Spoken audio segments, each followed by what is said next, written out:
applause all round. National anthem song. Let's get the game going as Manchester United and Newcastle United prepare to break. The flags are cleared from the pitch and on we go. No Pope, no hope.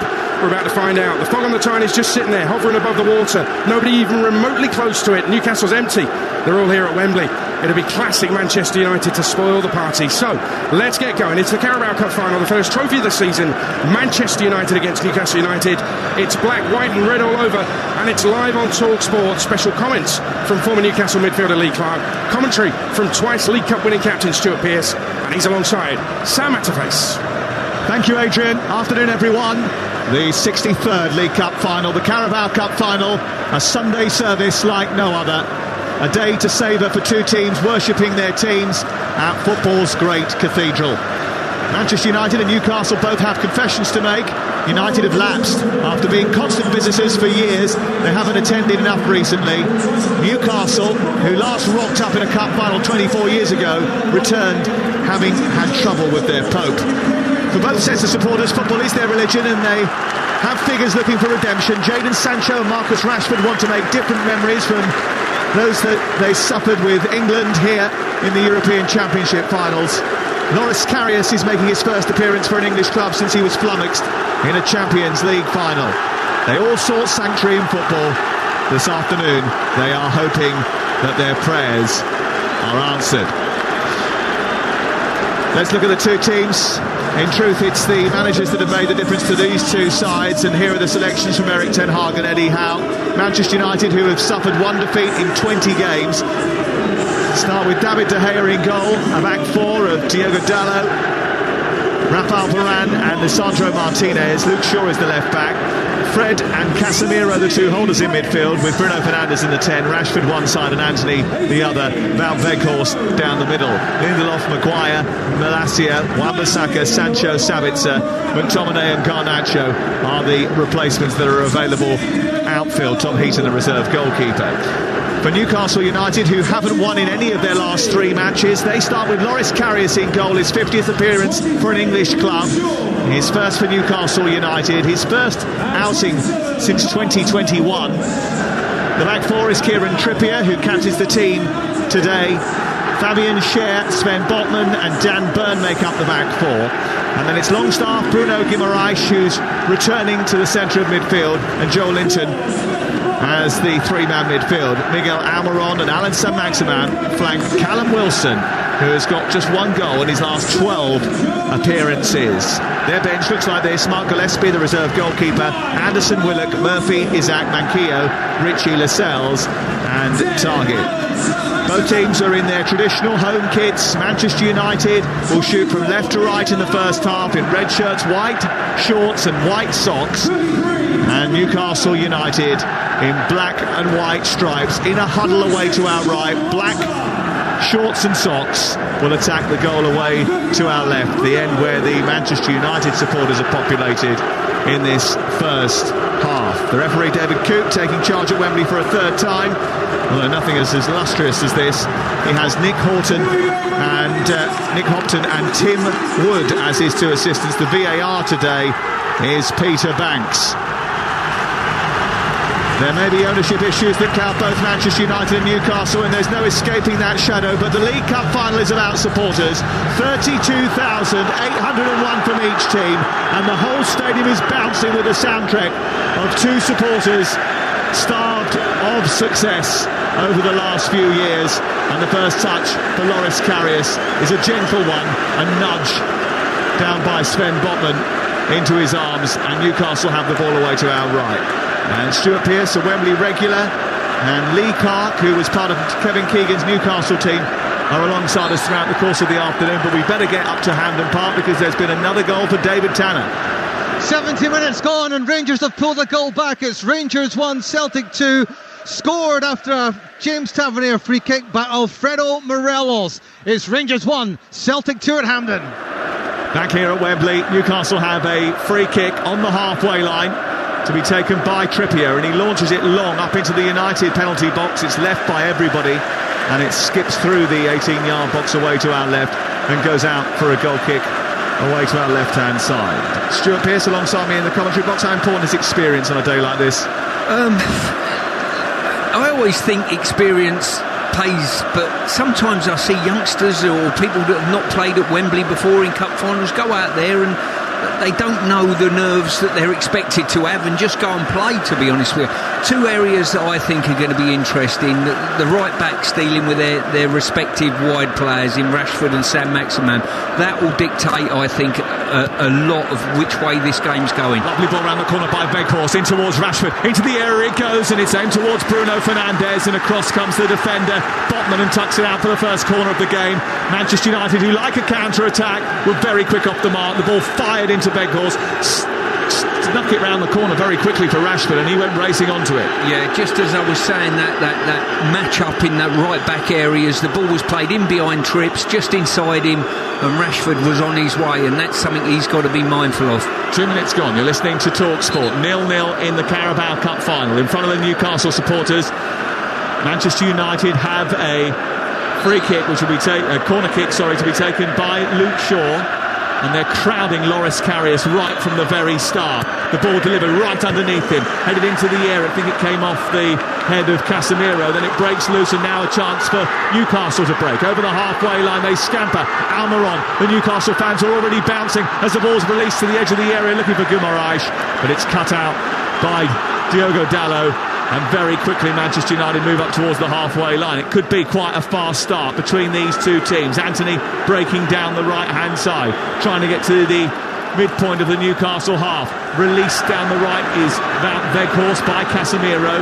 He travels into the right wing position, picked up now by Anthony, who flips it on down the right side. He's not going to go to anyone in particular, and it dribbles behind and away for a goal kick away to our right. What a start it has been, Stuart Pearce. It's been incredible. That was some counter-attack from the corner that Manchester United have loaded up Karius, putting some pressure on him. Joe Linton done brilliantly clearing the initial header. When it was cleared then, Almiron running with the ball, and he had support from 4 or 5 players breaking their neck to get with him. Quite incredible.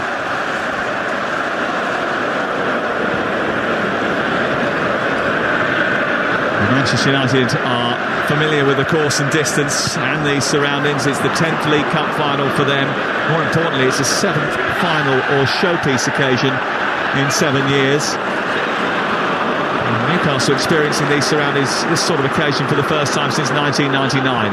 Guimaraes forward towards Wilson on the edge of the area. Ball tucked away by Varane and then further cleared by Casemiro out towards this near side. And Manchester United then take it to the touchline, and big Dan Burn pops the ball out for a throw midway inside Manchester United's half of the field. Lee Clark is alongside us, and Newcastle United will have to be wary of them loading up on Loris Karius from those set pieces. They've obviously targeted that as an area to test. Absolutely, you can see they've worked on that, and they want to hang that in-swinging corner on top of him, get the players around him and see if they can make him nervous. Stuart's mentioned about the threat Newcastle have on the break. They have terrific speed in the forward areas, and they can break in numbers. If Almiron had just calmed himself down once he got across Luke Shaw and played the better pass, it could have been in. 4 minutes played. You're listening to Talksport, and it's Manchester United 0, Newcastle United 0, live in the 63rd Carabao Cup final. Bruno Guimaraes, influential in midfield, plays it through to Joel Linton. Joel Linton shrugs off one challenge and chips the ball forward down the left touchline. Scampering forward at pace is Saint-Maximin, who cuts in past Varane, releases Miguel Almiron, back to Saint-Maximin wide on the left. He cuts in on his right foot, jinks his way forward, looks for Guimaraes, arriving late inside the penalty area. He flicks out a foot at Fred. Fred gets battered by him, goes down, and it's going to be a delay as the ball goes out of play on the far side for attention to Fred inside the penalty area away to our left. And that was again a fast break, but I just wonder whether or not Almiron there, as the ball came to him, was aware of the options that were arriving just around him. Personally, I think he got the ball played to him slightly too late or slightly too behind him. Take your pick on that. I don't think he was ready for it when he come. He was trying to burst in behind United and receive it beyond them, I think. And when the ball was played across the face of goal, I think Guimaraes was hoping that he would be inducing from Fred a tackle that would give a penalty away. But in the resulting thing, I think he's just body-checked Fred. Eric Ten Hag believed that the win on Thursday was the perfect way to warm up for a final, and required a great deal of thought, but it's a very different challenge taking on Eddie Howe and Newcastle United. It's certainly not the time to have a wobble. Until last Saturday, Newcastle were becoming unbeatable. They had lost just one of 23 since September. And that was an FA Cup tie which wasn't afforded the same sort of attention. They've got the bit between their teeth here as Sam Maximin bursts down the left-hand side, tries to get into the penalty area. Across comes Dallow and sweeps the ball out for a throw-in, level with the edge of the penalty area. They've made a very fast start to this game, Newcastle United. They've signalled their intention right from the very off. They have. If you thought there was going to be some nerves at all around Newcastle not being in a cup final for many years, they've certainly laid that one to rest straight away. They've been incredibly stark. Yeah, there were stutters beforehand and then a stumble last week, but they're on the front foot here. Ball launched in from the left by Dan Burn, flicked on by Joel Linton towards the far post, headed away by Luke Shaw and then collected by Trippier, who sets the ball forward, a flick on into the box. It's aimed towards the far post and Wilson doesn't really reach its intended target, and it's cleared away and out towards the far side. It remains 0-0 on Talksport. I'll be interested to get Lee's take on Longstaff. You know, a lot said about a lot of the Newcastle players. Longstaff, local boy, been in the team, now he's a regular. He's one of the first choices in that midfield. The improvement under Eddie's been brilliant, Stuart. He's a great boy. I gave him his first opportunity in first team football when I was manager at Kilmarnock, and he's box to box. He can get goals. The last few months for him have been fantastic, and as I said, great credit to Eddie and his staff because of the improvement in the boy in terms of his tactical and technical ability, but also his confidence has been brilliant. Bruno Guimaraes has been fouled by Van Weghorst. Weghorst is being pulled back here by the referee David Coote, who is suggesting that there may well be a little bit of a eagerness amongst the Newcastle players to take that free kick too quickly, and the free kick will be back and placed inside the centre circle. Terrific atmosphere at Wembley, loads of noise with the Newcastle fans who have flooded this area of London and everywhere else in London over the course of the last 24 hours. And they overtook Trafalgar Square last night and overtaken Wembley today, and they're all on their feet in front of our commentary box here as Newcastle look to build the play from the back. Sven Botman clips it forward. It's not a great ball, and it's Casemiro who nabs it back, plays it out to the wide right. Anthony, who was pivotal to the way the game changed on Thursday night for Manchester United against Barcelona, it's snuffed out down that right side. Joe Linton takes it on, and Guimaraes pokes it through to Alan Saint-Maximin, who gets beyond Dallow, who brings him down. Free kick just inside the centre circle, and David Coote's going to just have a quick word with Diogo Dallow. I'll tell you what Newcastle done really well. I'm going to go back to a Premier League game where Arsenal, a month and a half ago I think it was, doubling up on their wide players, namely Saka. And Joe Linton just saw him do exactly the same there with Anthony. Got across and helps his fullback out. And I'll tell you what, as a fullback, when you've got an out-and-out winger at you, it does not give you a big lift. Diogo Dallow has been penalised with a yellow card by David Coote, the referee. You may have seen earlier on that there were some interesting VAR decisions in the game between Tottenham and Chelsea. Tottenham winning that by 2-0, and you'll be able to have yourself that game and this game with Jason Cundy and Dean Saunders straight after the conclusion of this game. 03717 223344 is the number to call. 10 minutes gone in the Carabao Cup final. Manchester United 0, Newcastle 0. Kieran Trippier takes the free kick from the edge of the centre circle, just inside his own half. He flies it forward. It's going to go out of play over on the far side.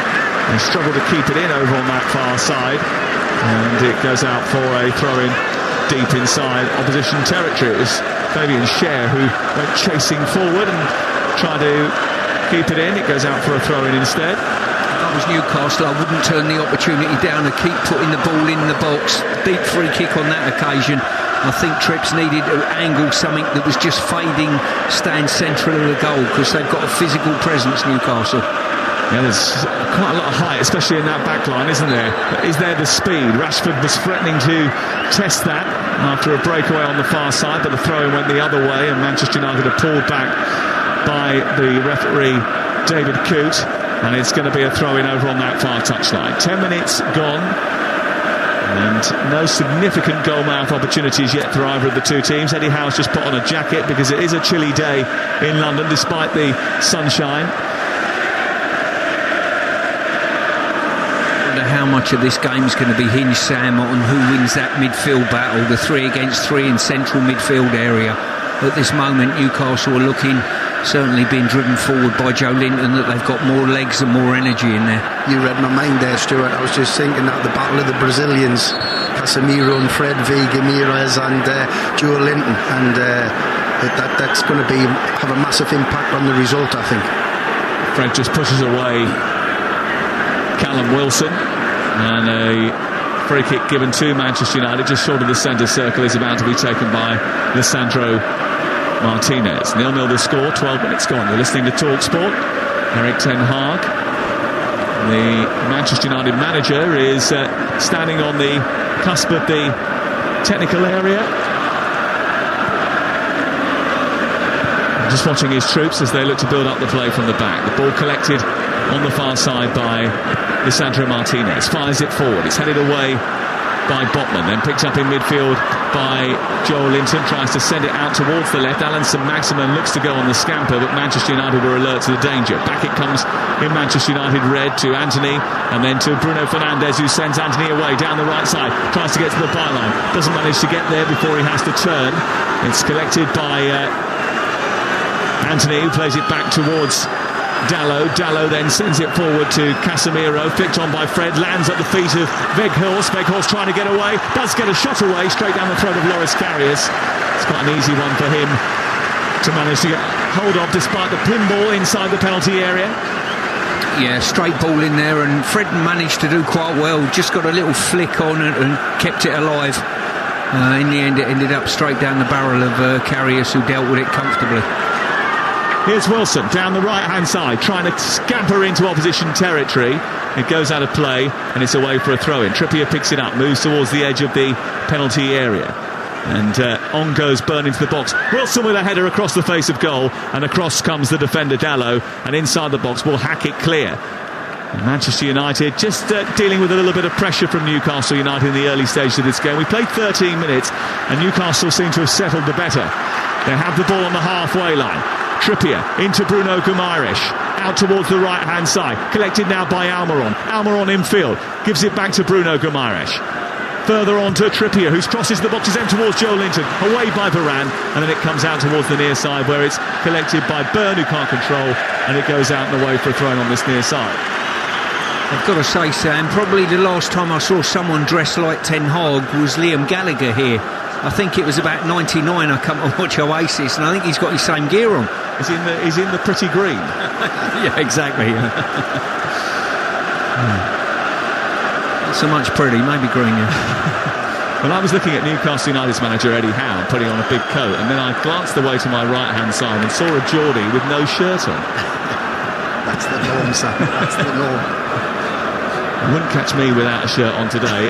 Honestly, it's absolutely freezing out there. I tell you what, you look at Newcastle with Guimaraes in the team, and then he's absent from the team for those few matches, and then he's back in the team. It's as though the difference that it makes watching this team with him in it is incredible. Ball out over on the left side for Manchester United. 0-0 the score.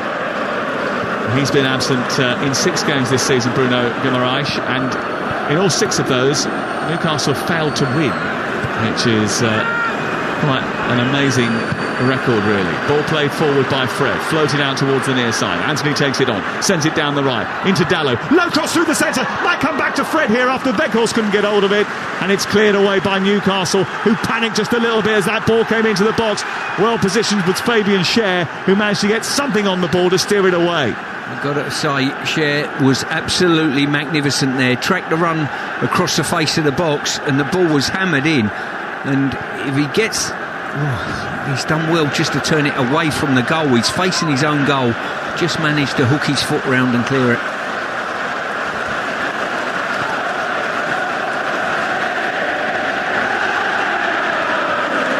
Martinez has the ball for Manchester United, away to our left-hand side. And we've played 16 minutes now in the Carabao Cup final on Talksport, a noisy Carabao Cup final. It's always brilliant, the League Cup final, because there's so many supporters. It's almost split down the middle, 32,800 of each of them, and a whole load more if you're Newcastle outside. There was absolutely thousands of them on the walk up down Wembley Way. kick long by De Gea, trying to get the ball in behind, and chasing there is Rashford into the area. He brings it under control. He's driven a little bit wide by Botman, gives it back to Anthony into the box, a left-footed shot which is saved by Loris Karius. I mean, that was about as route one as you can get, Stuart, but it was very effective. Literally a 50-yard punt straight down the middle, and it caused a little bit of manic chaos there, but Rashford's got the pace to get on the end of it. Luckily for Newcastle, he couldn't turn and face their goal. This is probably the first time that the game has took a breather, isn't it? We're into about 16 minutes in. It's the first time that both teams have just rested, settled down a little bit and let the game pan out. It was a good start for Newcastle United, who have been very good on the ball so far in the game, and have it again now. Down the left they come. It's picked up by Alan Saint-Maximin, who skates forward, infield, runs into traffic, gives it away. Weghorst looks up, wanted to play it over the top for Rashford, but he's got two alongside him, and now he's on his bike as Fernandes tries to bend it round towards him. Didn't really have the ability to do that, and it is cleared away over on the far side by Newcastle. Now they come on the attack, on the right with Miggy Almiron, the Paraguayan, who scampers up towards the edge of the 18-yard box into Trippier, gets the return ball from Trippier, but couldn't get on the end of it because it was just too heavy from the England man, and runs into the arms of David De Gea away to our left-hand side. I'll tell you what's impressed me, and I'll be interested to pick Lee's brains on this. Newcastle have not come here to bank up and defend. They've come here to have a go at Manchester United. Were you expecting that? To be fair, Stuart, I said it at the start, didn't I, when the team sheet come out, and I seen Saint-Maximin meeting picked ahead of Joe Willock, who's would have then allowed Joe Linton to play in the wide area. Once that happened, I knew the intentions of the manager was to come take Man United on. Anthony wins the ball back in midfield. It's taken on by Casemiro, moves it towards the edge of the penalty area, and then the interception comes from Trippier, and it's cleared away by Newcastle United. But Anthony doing well to get back and win the ball for his team, and then Fred tries to do the same, and he is penalised by David Coote. Bruno Guimaraes is having a word with David Coote, suggesting that should be a booking, and the referee is waving away his protest. And Fred, I don't think, was too happy about his compatriot suggesting that a yellow card should be forthcoming there. 19 gone. Newcastle United have had a lot of the ball, but have had attacking issues for a while. And they started the season by scoring a bucket load of goals, but that has dried up recently. The last 11 games they've scored just 9 goals, but the previous 11 games of the season they were overachieving on XG and scored 25, but they're having more shots now than they did then, so it's not like they aren't having a go. They've had intent, and they were the better side in the game against Liverpool for large portions of the match, despite the fact that they ended up losing it. But they were probably the better side even in the first 15 minutes when they went 2-0 down in that game. Here is Byrne on the left-hand side, out towards the near touchline. Alan Saint-Maximin doesn't get there, Dalot does, and Bruno Fernandes has gone running right through the middle of the Newcastle defence, and he's trying to get on the end of a long ball by Casemiro, doesn't quite reach it. Botman comes across, then Byrne tries to turn, and Mount Weghorst is there to push it out of play on this near side. So 0-0, 20 minutes gone on Talksport. The phone in straight after this game will reflect on this and the other Premier League match that took place today. Tottenham beating Chelsea by 2-0.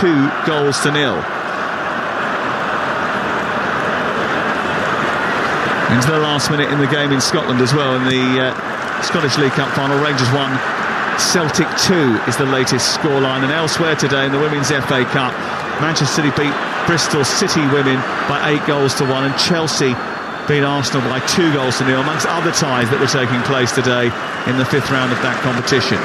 Here we're still awaiting a serious effort on goal, but it's been played at a furious pace so far.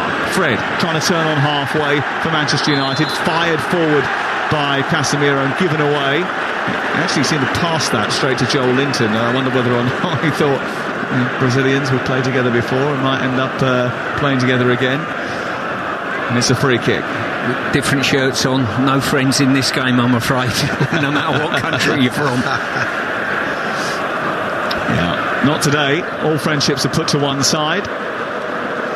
Watching Almiron there, he made 5 runs to shut players down. He sprinted after the goalkeeper, then he went after somebody else, and somebody else. Incredible energy. Most sprints in the Premier League this season, Miggy Almiron, more than anybody else. In fact, the man who's second on that list is Marcus Rashford, and he hasn't had anywhere near the number that Miguel Almiron has managed to produce. I think Almiron's had 596 sprints this season. I think there's different types of sprints. I think Rashford sprints towards the opposition's goal. Yeah. Almiron will sprint in any direction. Nah, he's a manager and teammate's dream, I think, Stuart. He works from the front, he presses hard, and he'll chase everything down. And this is not, Lee Clark, a manager's dream, and that is attention being required for Bruno Guimaraes. Not at all. And this guy doesn't go down for small issues as well, so hopefully this one is, though, this time. And let's go off to full-time in the Six Nations. Russ Hargreaves. That's how it's finished. France 32, Scotland 21. The Scots fighting back from 19-0 down in Paris to 25-21 late on. Wasn't quite enough. 2 players red-carded inside the first 12 minutes. Grant Gilchrist with the visitors, who asked for the home team. But in the end, Ntamak de Mortier alongside Ramos and Ficou got it done. Jones with 2 scores, Russell with another. Full-time France take it 32-21. France victors there, here, back at Wembley. We're watching as Bruno Guimaraes goes hobbling off towards the near touchline. Looks like he's going to be OK to continue. Erik ten Hag has used this as an opportunity to get some instructions on to his teammates. As Fred just changed his boots, I think he might have done. He's come over towards the near touchline. He's certainly taken on some fluid in the middle of the park there. And we're back underway again here at Wembley. It is Manchester United 0, Newcastle United 0, and Bruno Guimaraes is back on again for Newcastle, that linchpin of their midfield. The 4th major final of his career. I mentioned already how many games they'd struggled in when he wasn't in the team. All of them is the answer. De Gea has it on the edge of his own penalty area as Manchester United look to build up play from the back. Erik ten Hag's very good at tactical tweaks, Stuart. Would you expect him to try and make one to try and wrestle back control in the game? Because Newcastle probably have had the better of the play so far. I think he'll be just happy that the game will settle down slightly and they can get their foot on the ball a little bit, because the only chances they've had is probably when they've poked it in behind Newcastle's back line with Rashford threatening him behind on occasion. Otherwise, you've got to hand it to Newcastle. I think they've come out of traps really quickly. They've passed it. They've showed great energy. The one plus he's got, Ten Hag, I think they've got a stronger bench and more impact from the bench. So Maximum wriggles away from Anthony and turns the ball in field, where it's collected by Bruno Guimaraes. It's now onto the chest of Wout Weghorst, because Rashford robbed it and charged to halfway. It's loose on the edge of the centre circle. Casemiro went in for a tackle on Joel Linton, lost the ball, and St Maximin switched the play from left to right, cut out by Fred on the edge of the penalty area. A couple of accusations for handball there, the referee said play on. And the ball is cleared up over the halfway line. But again, it's pretty thick in the middle of the park there. Challenges flying in, highly competitive, and lots of Brazilian on Brazilian action. It's been non-stop. I don't know where you're going with that statement, my friend. I really don't. But only your mind wanders like that, mate. Here is Botman, deep inside his own territory, clipping the ball over towards the far side. Good touch by Kieran Trippier, who brings the ball infield, nudges it forward up onto the chest of Miguel Almiron. Then back to Sean Longstaff, and Longstaff, the local hero, making his 23rd consecutive start, who's actually related to Alan Thompson, who scored for Bolton in the League Cup final defeat to Liverpool in 1995. So family ties to this competition. Plays it out towards the far side. If I remember rightly, I think his dad was a GB hockey player, wasn't he? He was, that's right. A good friend of mine. He used to come and watch me and Alan play football on the Saturday, and we go watch him play ice hockey for the local team, Whitley Warriors, on a Sunday. Much tougher than us guys, though, that's for sure. Ball played out towards the far side. Trippier into the centre, looking for the head of the arriving Cher from the back, right up into the thick of the action, went charging towards the ball, and then there was a heavyweight collision as it went spilling over the top and out for a goal kick. And it may well be that there's quite a big problem here for Fabian Cher, because he and Martinez were caught in quite a significant head collision, I think. Yeah, I think he's got a problem there. I think he might have cut his head at all. De Gea's pointing over to the physios of Newcastle, so he obviously can see something himself. Yeah, immediate attention was drawn to the physios over on the far side, and Eddie Howe and Jason Tyndall and Graham Jones just reviewing the footage on the monitor down in front of us. but Lisandro Martinez seemed to have got a whack as well. But there is significant concern about Fabian Schär, who has started 13 of the last 14 games.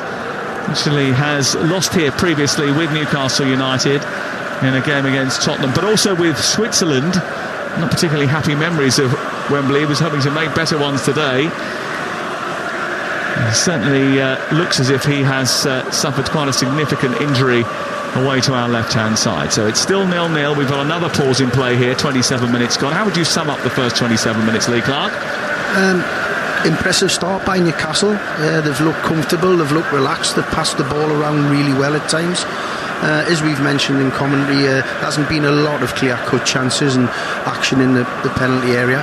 But I think they've come here and shown their intent. They're ready to take Man United on, and hopefully it can continue with a couple more chances. You're listening to Newcastle 0, Manchester United 0 in the Carabao Cup final, live on Talksport with Carling, the UK's #1 lager. 18 plus, please drink responsibly. Monday morning when you wake up, Laura Woods will be back on breakfast with Rangers legend Ali McCoist and Dean Saunders from 6 a.m. Maybe if you fancy something different on your morning commute, you can check out Chris Evans' breakfast show weekdays from 6:30 in the morning. It's on Virgin Radio, and you can listen to Virgin Radio by downloading their app or listen on DAB digital radio. So Alex Ferguson's just downloading the app now. Actually, he's on his phone at the front of the Royal Box, and either that or he's been sharing a joke. He's sitting next to David Gill. I think that could be Ascot or Kempton. Maybe he's looking at. I think you'll find now he's retired from the game. Looking at the racing results. Full time at Hampden. A cup final already been won today. Which way's it gone? David Tanner. And it's Celtic who win the Old Firm game by 2-1, and they win the Scottish League Cup. 2 goals, one in each half from Japan international Kyogo Furuhashi. Rangers fought back, were fantastic in the second half. Alfredo Morelos started to come back, but they couldn't quite get the equaliser. Rangers 1, Celtic 2 at Hampden Park, Sam. Congratulations to Celtic, victorious in the Scottish League Cup final. Lisandro Martinez is about to come back on. Still, there is significant concern about Fabian Schär. Faye Carruthers is sitting behind the dugouts. Yeah, they've taken the stretcher away, which is good news, and he's back up on his feet, Fabian Schär, walking over with the Newcastle physios. Jamal Lascelles has been out warming up quite vigorously, so we'll see whether he passes the concussion protocols and whether he can continue. Just under that left eye there, by the looks of things. They put some Vass on it and just put some sticky tape on it to hold it together. But the impressive thing is, he's a central defender arriving in the box, centre of the goal. He also had 3 of his Newcastle teammates arriving in the width of the 6-yard box as well, which shows that they are prepared to make it from box to box, these Newcastle boys. I was a little bit surprised to see him up there, I must be honest.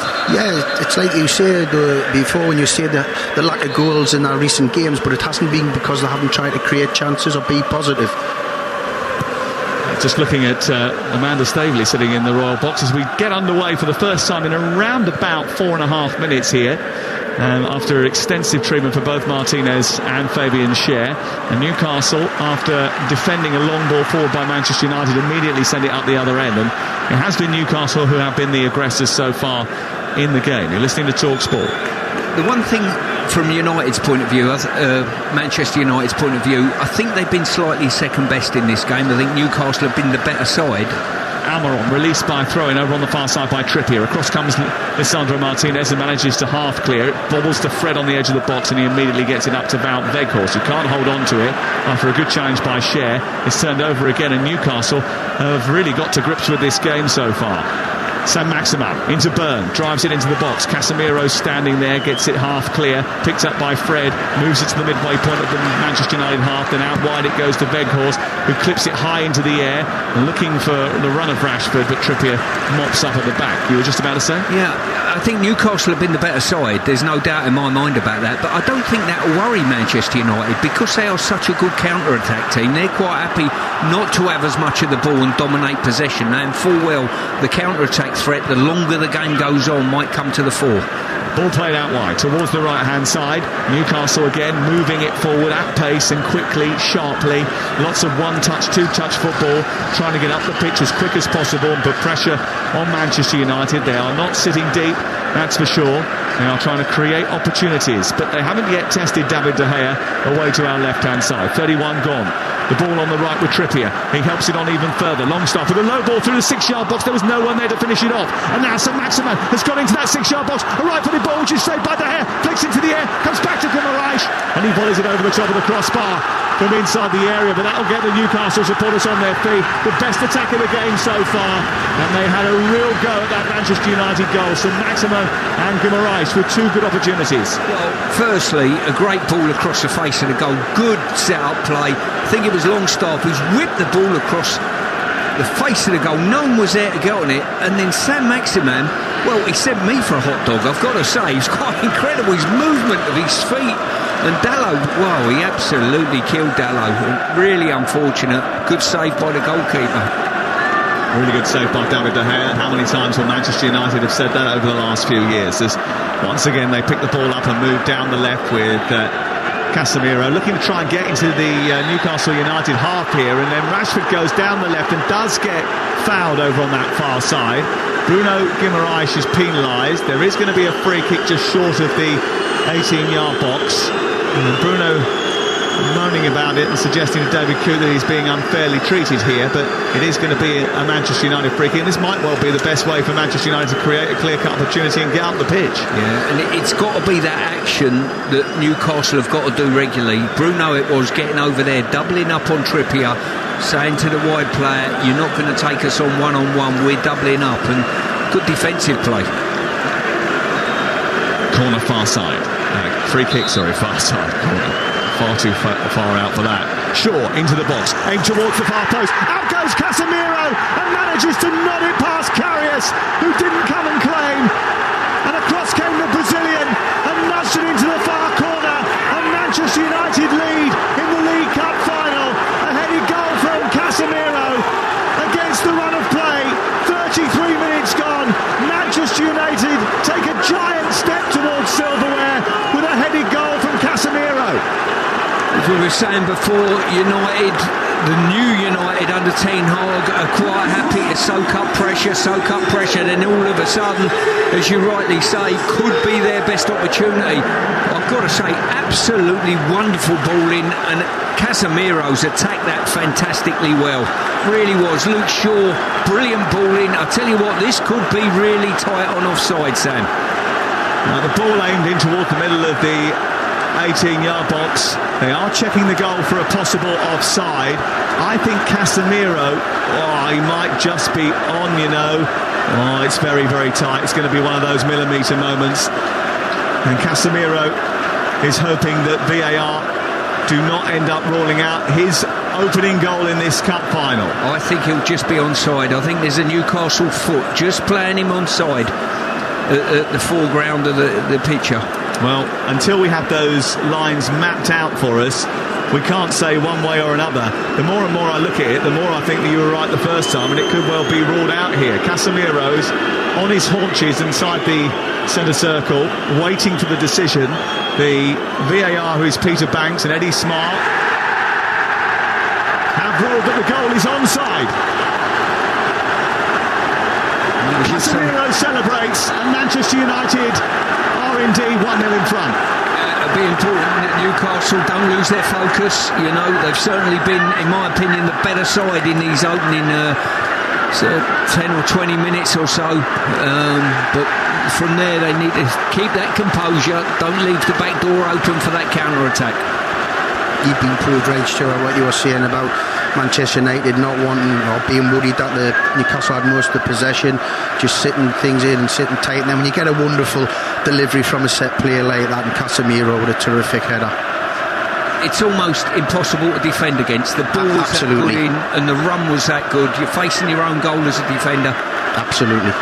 Ball played out towards Alan Saint-Maximin, towards the edge of the box, and Bruno Guimaraes. They're looking for an instantaneous response here in Newcastle. Down the right it goes to Almiron. He tries to get towards the edge of the box, goes back to towards the penalty spot. Guimaraes then throws himself in front of Weghorst, and he's accused of diving by Weghorst as the ball goes out towards the right-hand side.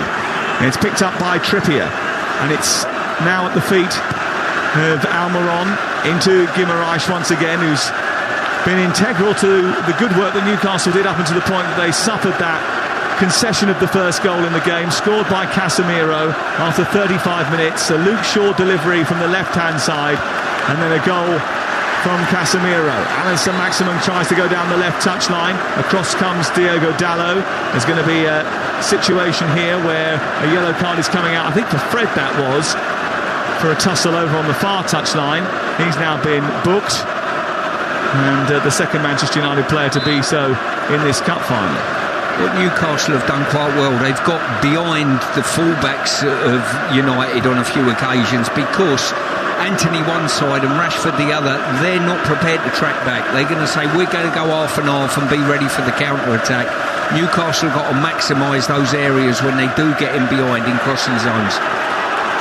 There's a late challenge by Lisandro Martinez. It's gone right through the back of Callum Wilson, about 20 yards from the Manchester United penalty area in the dead centre of the United half of the field, and it will provide another set-piece opportunity for Kieran Trippier just in front of the centre circle. 1-0 to Manchester United, 37 gone.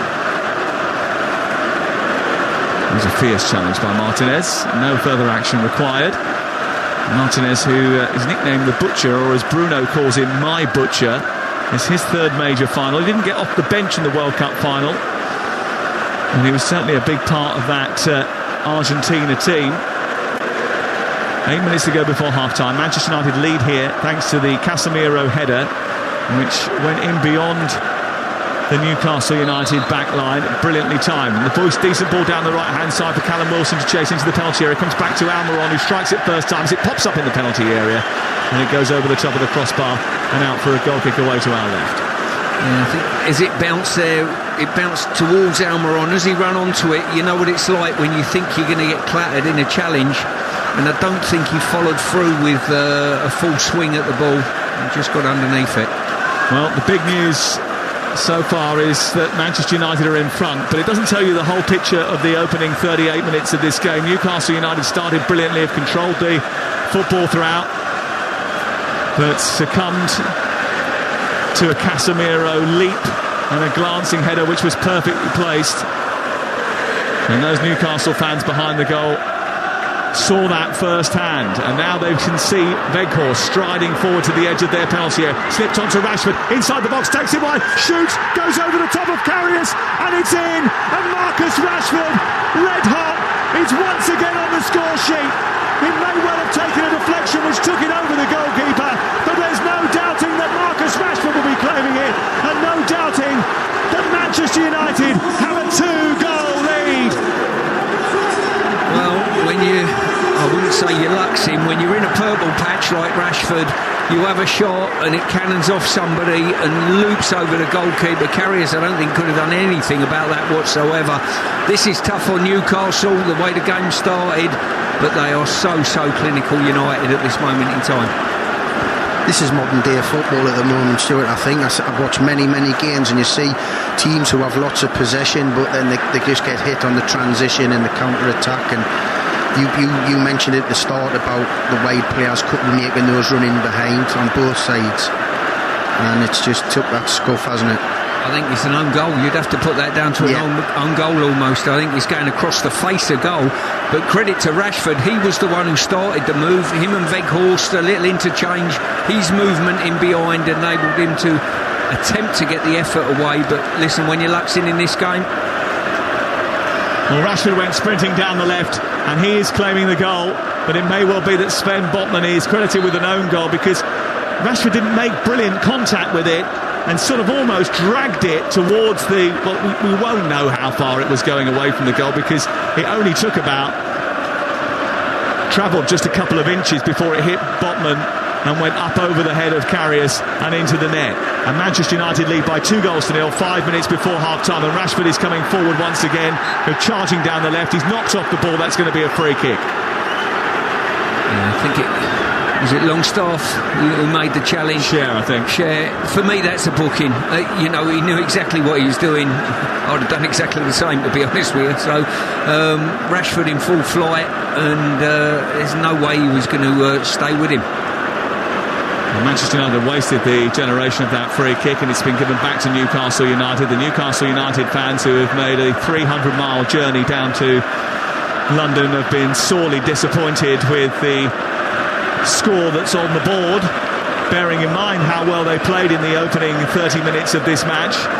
Against the run of play, Manchester United took the lead, and then Rashford extended it, and with 4 minutes to go, Manchester United, who score more goals than any other team in the Premier League from fast breaks, have done just that. I don't know whether United have done this on purpose, but they've got a 2-goal lead, and I'm looking at Fernandes in and around Guimaraes. If I was them, I would just mark him man-to-man now, stop him getting the ball totally.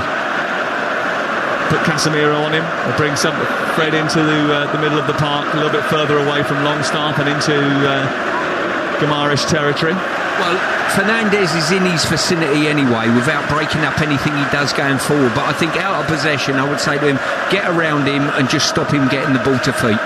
We've talked about how important he is to Newcastle United. Stuart's right. If you stop him getting on the ball, you're nullifying a big part of Newcastle's attacking play. Wilson has picked the ball up in the midpoint of the Manchester United half, but he's isolated and he's been surrounded by red shirts. Casemiro goes across and nabs it, and then puts it out to the far side. It's rescued by Trippier. And the good news for Manchester United is that they have won 23 of the 25 games in which they have scored first. They've scored twice already in this game. And that's not great reading for Newcastle United, but they have won a corner over on the far side. Trippier brought the ball down, played it against Rashford, and it's spilt out behind and away for a corner kick.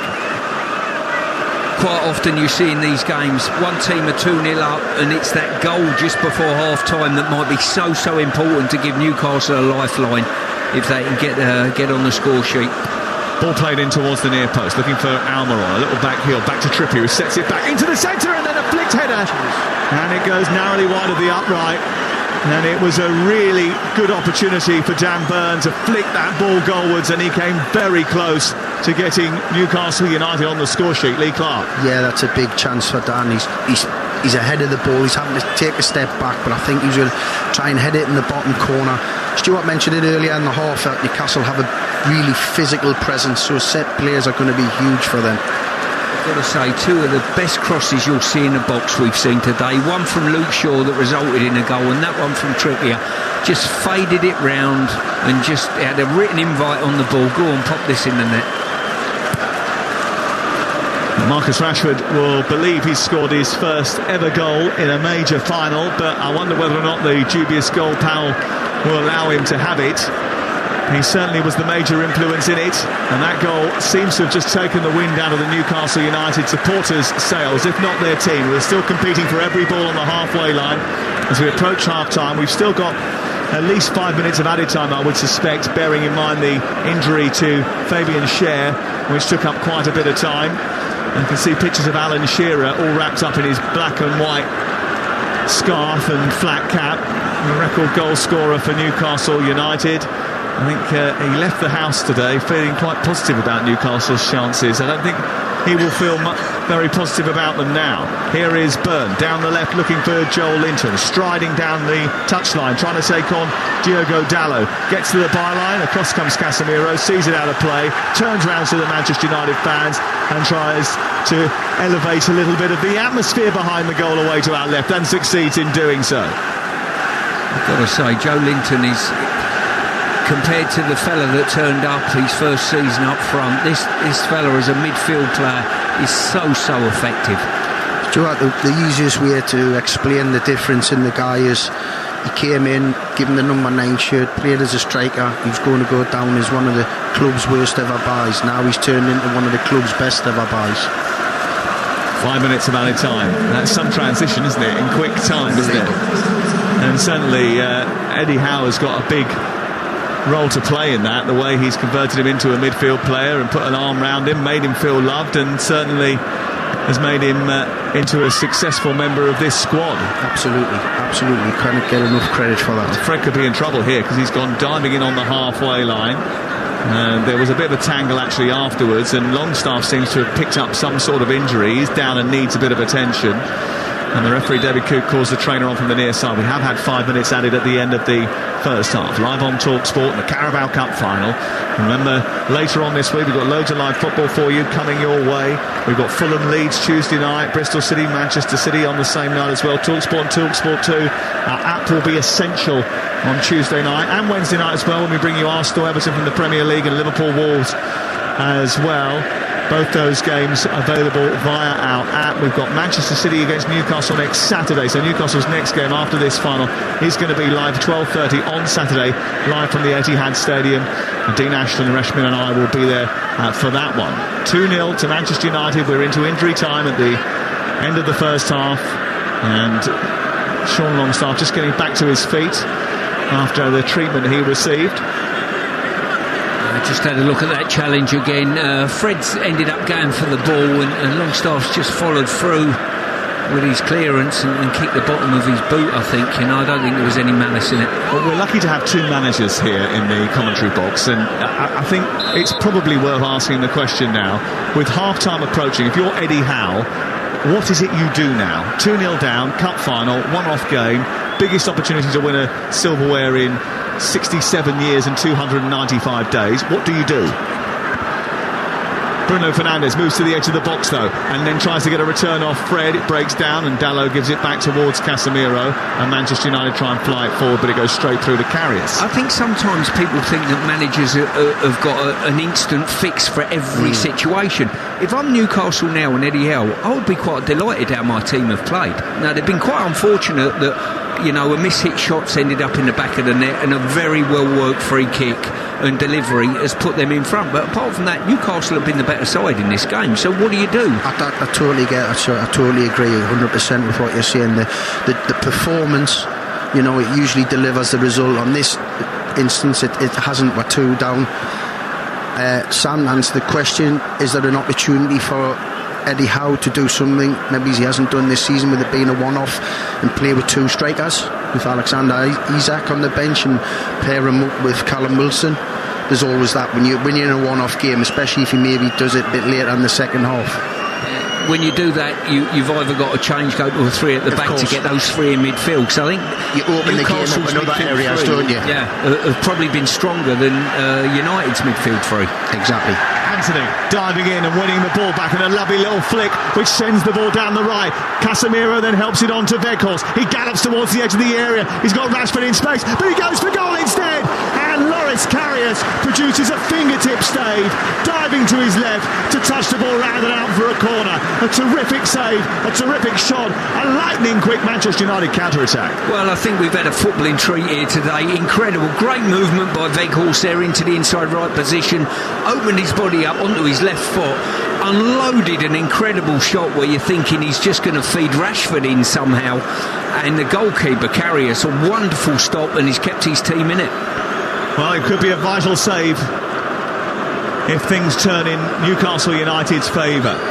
Ball out over on the far side for a corner to be taken in injury time by Bruno Fernandes into the near post, headed away by Byrne, and out as far as Shaw, who heads it back to Fred, back out wide towards the left, and Bruno Fernandes, who plays it infield to Dalot, who rather lost communication with his compatriot Fernandes, and it will be cleared away by Newcastle United from deep inside their own half. Launched upfield over the halfway line. Shaw heads it down but gives it straight to Almiron.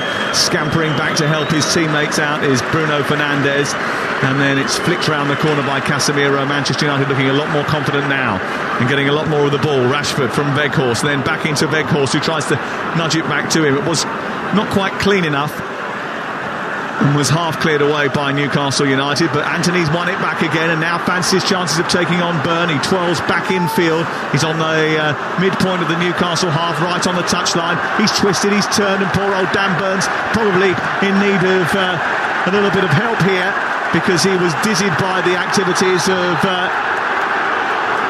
Anthony, and now Joel Linton has been a little bit aggressive on Casemiro, dragged him back to the floor, and that's going to be a yellow card. Well, an incredible phase of play there. Joe Linton took exception of Anthony semi-showboating, let's say, and decided to clear a couple out.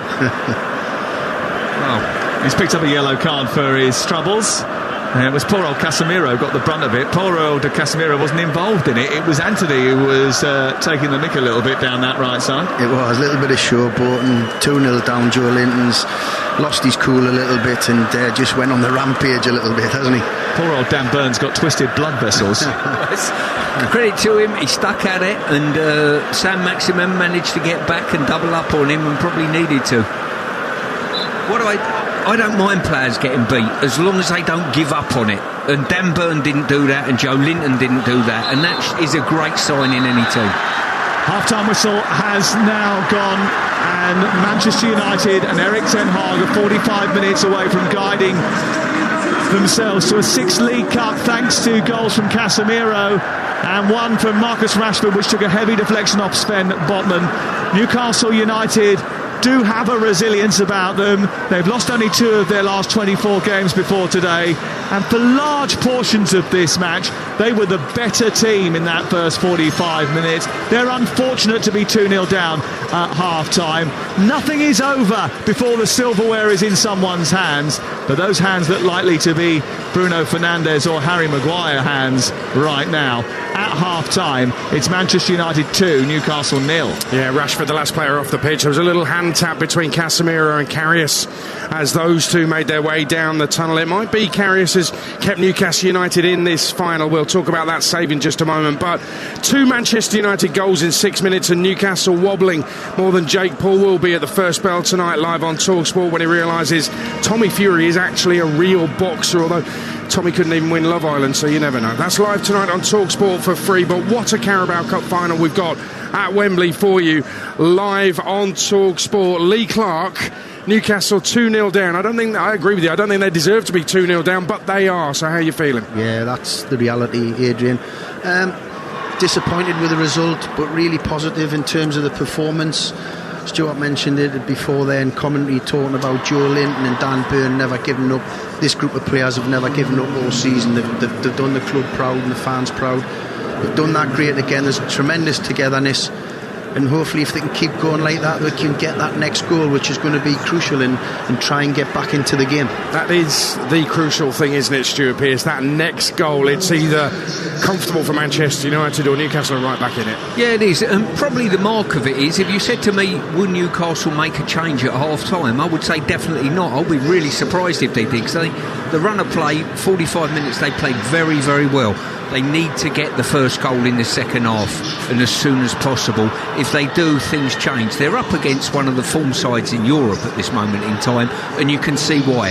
They take their chances when they come, and they stop the opposition in and around their last third. Well, it was nearly 3-0 towards the end there, and listen, a lot was said about Loris Karius before the game. We said a lot about Loris Karius before the game.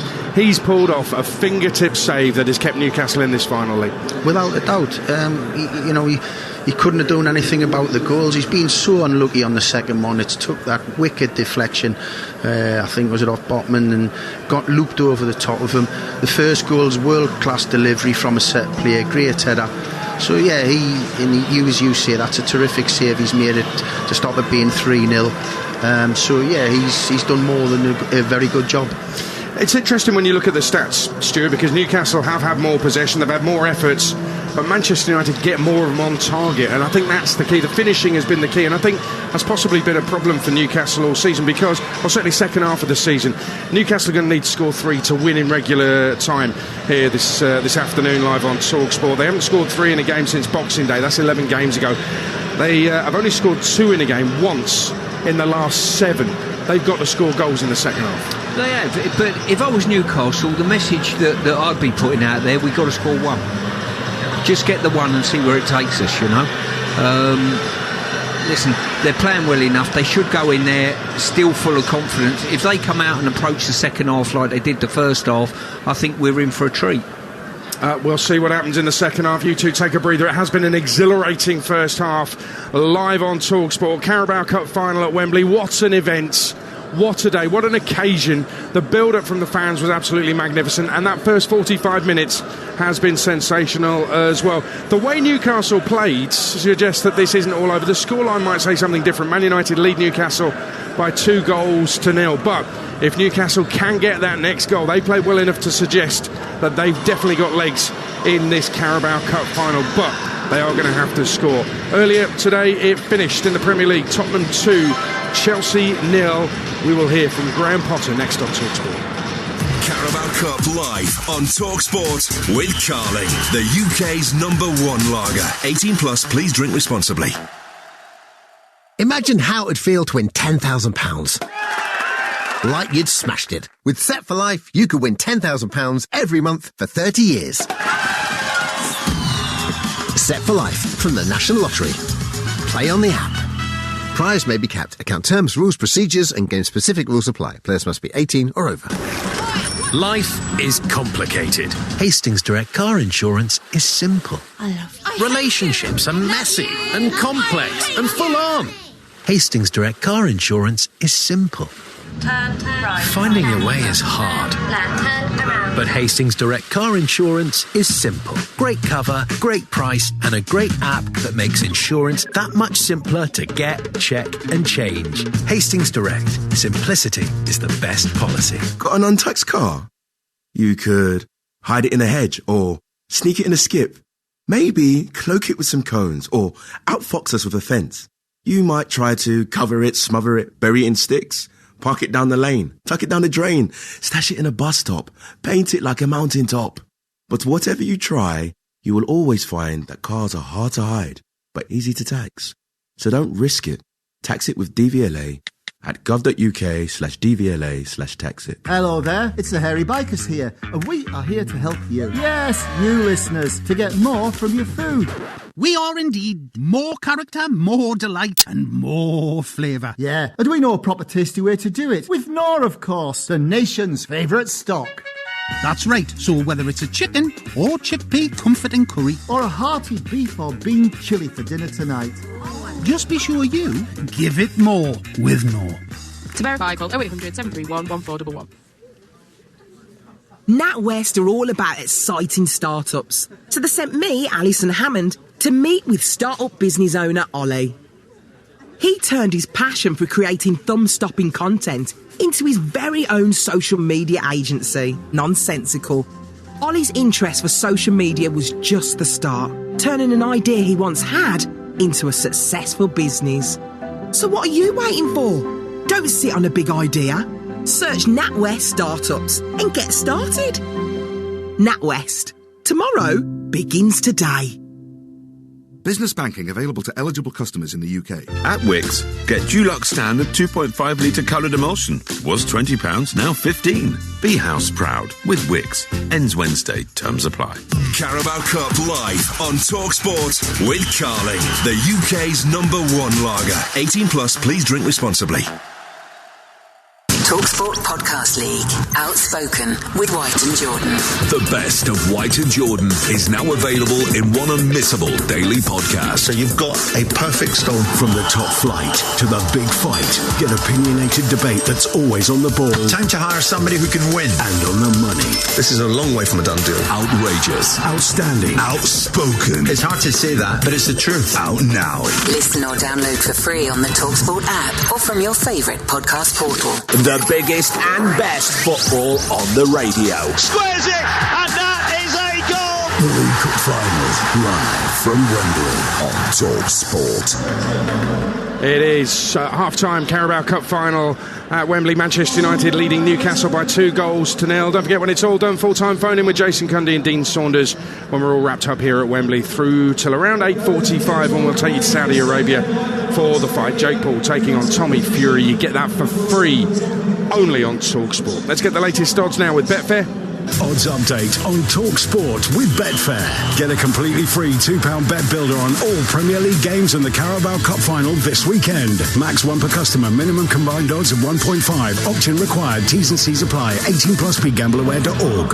Well, I've been saying it, Sam Rosbottom. The next goal is absolutely crucial. Right now, though, Man United 2-0 up and looking good.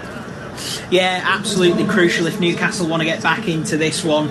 Manchester United absolutely cruising for them to win the game in 90 minutes. They've been backed into 1-12. Newcastle to get back into this, the match to end a draw in 90 minutes out to 9-1, and if the unthinkable at the moment can take place, Newcastle to score 3 goals in the second half and turn this game around and win in 90 minutes, currently 30-1. Absolutely no surprise to see that Manchester United are as short as 25s on to lift the trophy, whereas you can back Newcastle at 11-1 to lift the trophy. Listen, Adrian, if Newcastle are to get back into it, they need their attackers to hit the back of the net, don't they? Callum Wilson, 13-2 to score next, and a man who came very, very close to Newcastle in that first half, Alan Saint-Maximin, 11-1 to get the next goal in the match. Yeah, forced a great save from David De Gea, didn't he? We placed a bet on the Betfair Sportsbook. All the winnings going to the Bobby Moore Fund, raising funds for life-saving bowel cancer research. Before the game, Sam Matchface put a bet builder on Man United to win, Rashford to score, which I'll get back to in a second, and both teams to score as well. So we haven't had both teams to score as yet, and actually the Rashford goal I think might have gone down as an own goal officially now. Well, I do believe that Sam Matterface actually went both teams to score no, which is great news at the minute. Sorry, yeah. So we did combine those 3 selections into one bet with a bet builder over on the sportsbook, and we backed that at around 13-2. So if all 3 land, then our £50 charity stake will return 378 quid for the Bobby Moore Fund. I can tell you now that over on the sportsbook we can cash out that bet builder for £164, or we can let it ride. So are we? Hang on a second. I'll ask Sam in a bit, right? See what he says. But are we giving that second one to Rashford for the purposes of this? As things stand, yes. Great. I'll take your word for that. I can only accept your first answer. Sam, thank you very much. That's all thanks to Betfair 18+. BeGambleAware.org. Odds update on Talksport with Betfair. Get a completely free £2 bet builder on all Premier League games and the Carabao Cup final this weekend. Max 1 per customer, minimum combined odds of 1.5. Opt-in required. T's and C's apply. 18+. BeGambleAware.org. Well, Aaron Wan-Bissaka is out there on the Wembley pitch in full kit doing a rigorous warm-up. Makes it look very much like he will be coming on in the second half, but we'll get that confirmed for you very shortly. Man United lead 2-0 at half-time. Still waiting for the players to come out. And earlier today in the Premier League, Tottenham consolidated 4th place in the table with a 2-0 win over Chelsea. Goals from Ollie Skipp and Harry Kane. Spurs now 4 points clear of 5th place Newcastle, albeit having played 2 games more, while Chelsea lost their 3rd game in a row. They've won just once in 2023. After the match, Talksport's Alfie Reynolds caught up with Chelsea manager Graham Potter, who was asked whether a top 4 finish is still the aim. Well, after a result like this, it's hard for me to talk about anything other than the next game. That's what we have to do. We have to focus on the next match. We need to get a little bit of feel good and belief in the team. That's where we're at. We're not thinking about anything else in May or June, whenever it is. It's just about the next match and lifting the spirit and lifting the feeling that we have at the moment, because at the moment I feel for the Chelsea fans, we're suffering. You've mentioned about sort of needing to lift the mood. How much of an impact is the kind of current run having on yourself and then also that squad of players? Well, we're here to win. We're here to compete. We're here to get victories. That's what makes our life better. And at the moment, we're not getting those. So, of course, it's not pleasant. But we know our responsibilities. We know we have to keep fighting. We have to keep sticking together to turn it round. I believe in the players. I believe in their personality. I believe in the quality they have as footballers. But at the moment, it's no denying we're suffering. And a number of changes again today. I know all football players want to be playing week in, week out. How is the squad dealing with the kind of rotation and the amount of players that you have to pick from? Well, there was one change from the Dortmund match, and the challenge we had last week was we played 3 games in a week. We were away in Dortmund on Wednesday, returning Thursday morning, and we have a Premier League game on Saturday, and we've got players returning from injury that aren't able to play the 3 games in a week, and that's nothing to do with the number of players we have. That's just the situation of the squad. So today was close to the Dortmund match. And I thought the start of the game, the fluency in some of our play was good. The understanding was good. We had a few opportunities ourselves, but in the end, we're just disappointed because the second half we give ourselves an uphill climb, which we weren't able to get. There you go, Graham Potter, the Chelsea manager. Stuart Pearce, very quick word on Potter. I know we spoke earlier, but very quickly, do you think he will be given time at Chelsea? It's a new regime now. I hope so, but at the moment things are not running smoothly at Chelsea. I don't think they're playing as a team. They play in little spells within games, but that result is another poor result for them, albeit a tough place to go, Tottenham. Let me give you the other scores as well. Newcastle are back out. Alexander Isak may well be coming on. We'll get it confirmed for you very shortly, but they need goals, Newcastle. They're 2 down here at Wembley in the Carabao Cup final, live on Talksport. Premier League, Spurs 2, Chelsea 0. Scottish League Cup final went to Celtic. They beat Rangers by 2-1. In the Women's FA Cup 5th round, Man United 5, Durham 0. Brighton 5, Coventry United 0. Bristol City 1, Man City 8. 4 goals for Bunny Shaw. Charlton 0, Birmingham 1. Chelsea 2, Arsenal 0. The Gunners are out. Lewis 6, Cardiff 1. Spurs lost to Reading on a penalty shootout in their 5th round tie, and it's West Ham 1, Aston Villa 1. That is also heading for a penalty shootout, and one result in the Women's Championship today. It finished Crystal Palace 2, Sheffield United 1. It's pretty simple here. Newcastle United need to score goals, or Manchester United will be ending their trophy drought. Live on Talksport. It's the Carabao Cup final. It's Man United 2, Newcastle United 0. Here's his second half with Lee Clark, Stuart Pearce and Sam Matterface. Well, the last 6 teams to score first in the final have gone on to win the League Cup. And Manchester United scored twice in that first half without really creating too many opportunities, really. They scored from their 2 best chances. They have made a change because I think they were a little bit concerned about Alan St-Maximin up against Diogo Dalot, who had been booked. Aaron Wan-Bissaka is on, and the other change that is being made at half-time is Sean Longstaff being replaced by Alexander Isak to give Newcastle United the chance of getting back into this game. And it'll be interesting to see how they line up as a result of that, Stuart Pearce.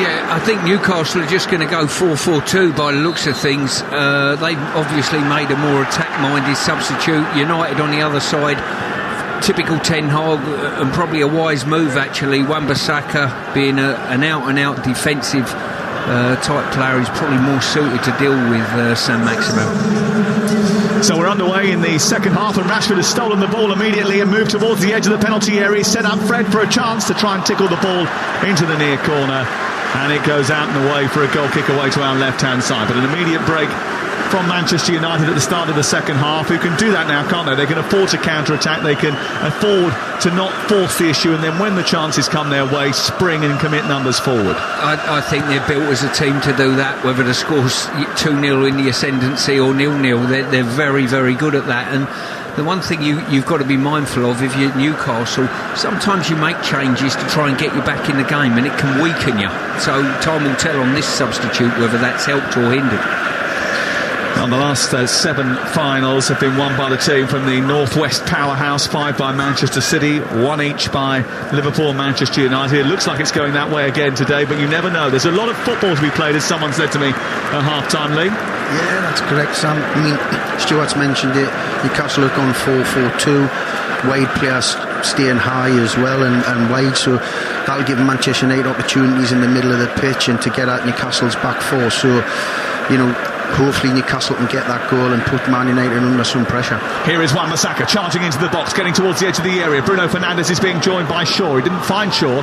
It goes out wider, and United on the attack with Rashford, who's 10 yards short of the penalty area, clips the ball into the box. It's headed away, only as far as Wan-Bissaka again. Now Anthony's got it, left-footed drive, and it's straight down the throat of Karius, and it will be cleared away. Manchester United got De Gea in goal.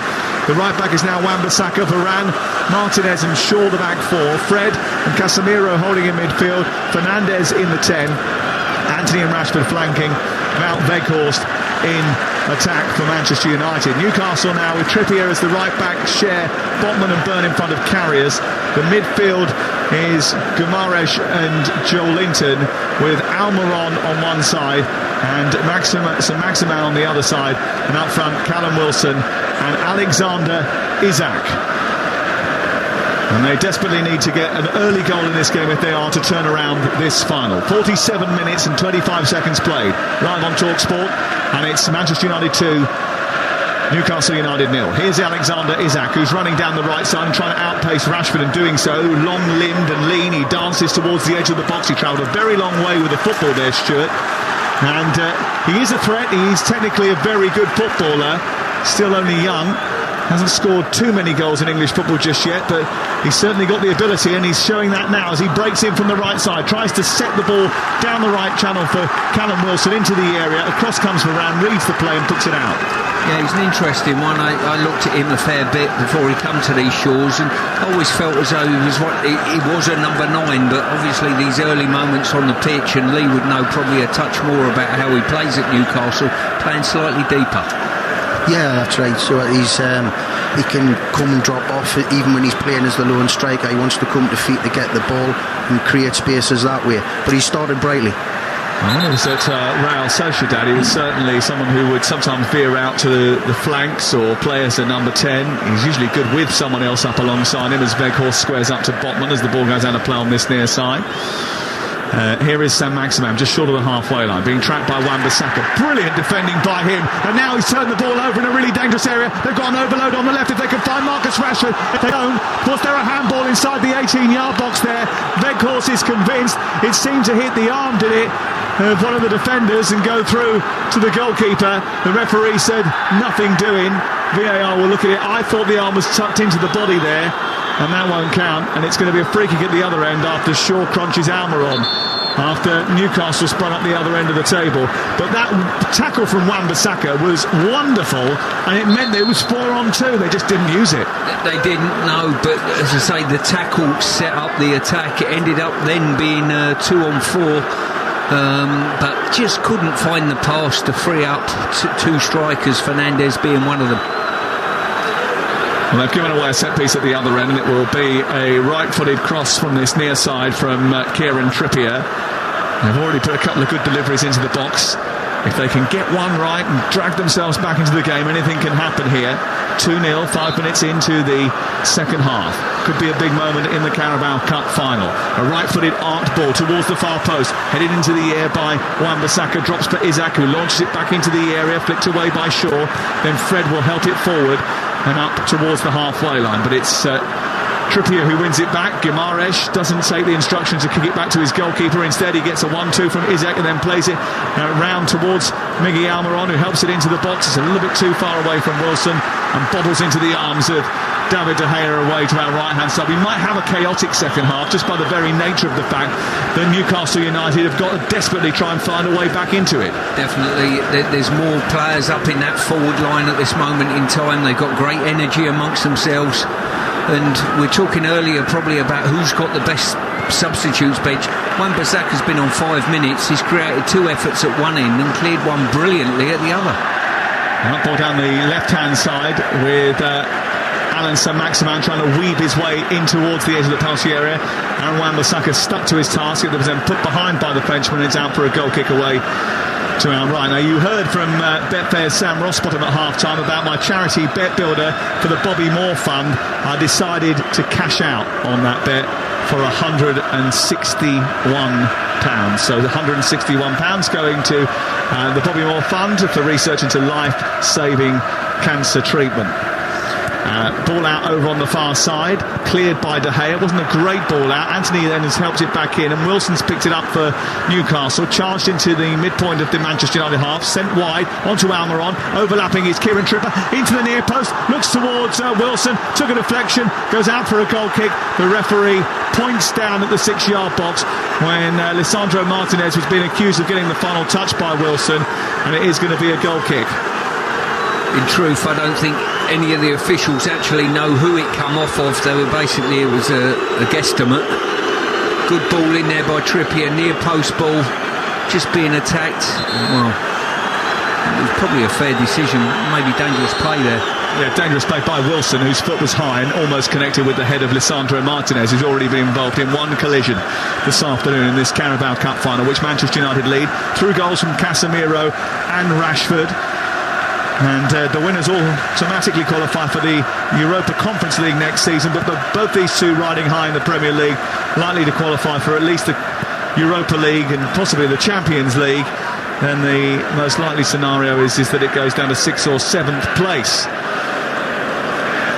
And the League Cup can be a catalyst for great things, can't it? In the last 9 seasons, the team that has won the League Cup has gone on to lift at least one other trophy in 7 of those campaigns. So it may well be that Manchester United will fancy themselves to go on and lift another trophy, and they are still in the hunt for 4. Rashford skips away from Trippier towards the edge of the box, tries to take him on again. Bruno Fernandes picks it up just outside the area, a right-footed shot, which he thinks takes a deflection. It did off of Guimaraes, and it goes out over on the far side, and it's away for a corner. I think if there was a deflection, it was probably off his hands, actually. Well, it is interesting to see whether or not that did happen or not. But the VAR is not looking at it. Instead, it's a corner kick which Luke Shaw is going to take over on the far side. In the 54th minute of this 63rd Carabao Cup final, live on Talksport. Erik ten Hag, who's been very good at tweaking the team tactically in the second half of games, has brought on Aaron Wan-Bissaka. The ball has been aimed in towards Rashford from Luke Shaw, and it's another corner from this side of the pitch. Wan-Bissaka's made an impact in the game, hasn't he, since coming on, Stuart? He's been magnificent. I've got to say that the challenge in mid-pitch has been good. He's got forward on a couple of occasions, and when Trippier put a devilish free kick in the box, it was his head that cleared it. He's had an incredible start to this second half. Bruno Fernandes, a touch into Rashford, back to the edge of the box. It's dollied in towards Weghorst, who clips the ball high into the air, and out comes Loris Karius, and he will easily catch it on the edge of the 6-yard area. He bowls it out to the far side, and Newcastle want to get things moving again. And they've made changes at the start of this second half as well to try and get themselves back into the game. As dusk has befallen this part of London, the floodlights now the most superior light force above our heads, and the players know that time is ticking away for Newcastle United. There's still 40 minutes around about that to play with added time, you would have thought. But Manchester United firmly in control of the destiny of the League Cup at this present moment.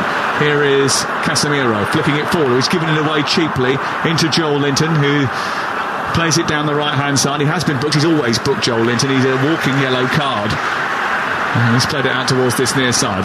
Lee Clark is alongside us. Yeah, you're right there, Sam. He's very competitive. He's very aggressive. But, hopefully he can just channel that in the right way with him already being on a yellow. Trippier trying to take it down the right touchline. Rashford and him are indulged in quite a fierce battle on this touchline. And the two England colleagues collide, go to the ground. It goes out for a throw-in deep inside United's half of the field. And they get back up, shake hands and get on with the business of trying to win this cup final. Newcastle arrive here for only the 3rd time since Wembley was rebuilt. And those 2 other games ended in defeat as well to Tottenham Hotspur. And they have lost their last 8 games at Wembley.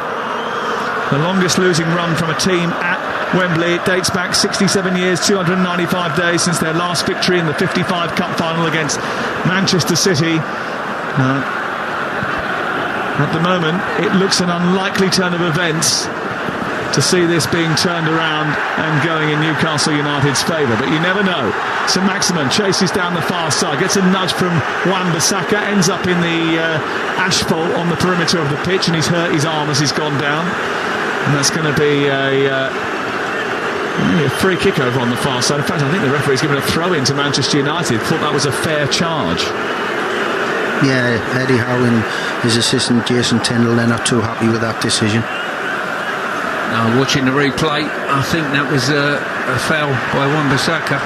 Newcastle have turned the ball over. They've robbed Anthony of it as it's thrown into him in the right full-back position. Back goes down the left and now picked up by St Maximin, who weaves towards the edge of the box, turns, fires it back. Anthony receives it, does brilliantly, almost stuck to his feet like they had super glue on them. And it's given away by Fred, and it's picked up now on the edge of the area and given away once again. Now Guimaraes trying a little pivot inside the box. No one can challenge him. Casemiro goes across, tries to get rid of it. Half-hearted attempt at a clearance. Dan Burn was then charging onto a loose ball inside the area. Fred gets it away. It's smuggled out on the far side by Fernandes, and it's out for a throw into Manchester United, right down in the right full-back position. And Bruno's gone down again, rolling around, holding his ankle. Bruno Guimaraes, that is. Yeah, he's had a little niggle in the last few weeks. He took a whack in one of the games and came off at half-time. and he's been causing them problems. I think that might have been what's happened in the first half as well when he went down. I think the key thing was, though, Stuart, is that he made sure that after rolling off the pitch by doing several turns and twists, he then realised that if he was off the pitch, the game might start again, so he had to roll back on again. Yeah, you realise it can't be too bad when that happens. But I'll tell you what, I'm just looking at this again, and he's really rolled his ankle on this. As I say, the ankle sort of got stuck in the turf and the ball's hit it, and it's flexed his ankle quite badly, actually. Yeah, it was actually his action of trying to make the challenge. I think one of the studs, maybe the back studs, got caught in the turf, and his ankle, his foot has flexed forward, dorsiflexion, and that's happened as his knee's coming behind it. It's caused a real issue, I think. I think he's got a weakness there to start with, Sam, to be honest, and I think every little issue, like you see there, is causing him problems. He's getting a little bit of magic spray on that right ankle now, and it's Manchester United 2, Newcastle United 0. We're back underway. He's off the pitch, and the referee has allowed play to continue, and he's been called back on again. Remains to be seen just how fit he is. Ball kicked clear by Loris Karius through the middle of the pitch, won by Miguel Almiron. Isaac takes over just left of the centre circle. He travels forward down in the left channel, and now it's picked up by Almiron once again. Wide on the right is Alan Saint-Maximin. He cuts infield towards the edge of the penalty area, gives it to Byrne into Guimaraes, and then back out wide towards the left, and then Saint-Maximin was anticipating someone was going to make a run. They didn't, and Casemiro allows it to go behind and away for a goal kick away to our right. This is Talksport. We're hitting the hour mark, and we're live at Wembley Stadium on a pivotal day for Manchester United. Manchester United, who have had no trophy success in their last 5 seasons, longest run without a major trophy since 5 seasons between 1977 and 82. They haven't gone 6 seasons without a major trophy since 68-76, where there was a run of 8 seasons.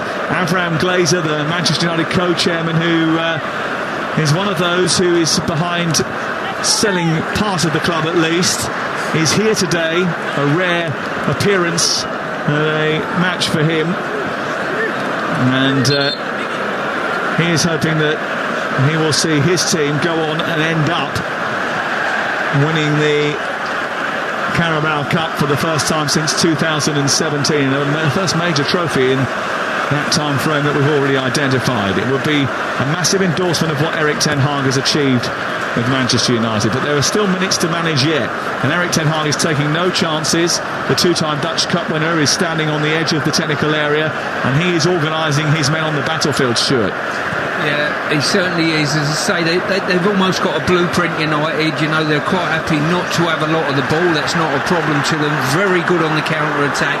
And you know when they have to dip onto the substitutes bench, you've got the likes of Wan-Bissaka to tidy things up. Maguire might come in at the heart of defence late on to see the game out, or in the wide areas potentially.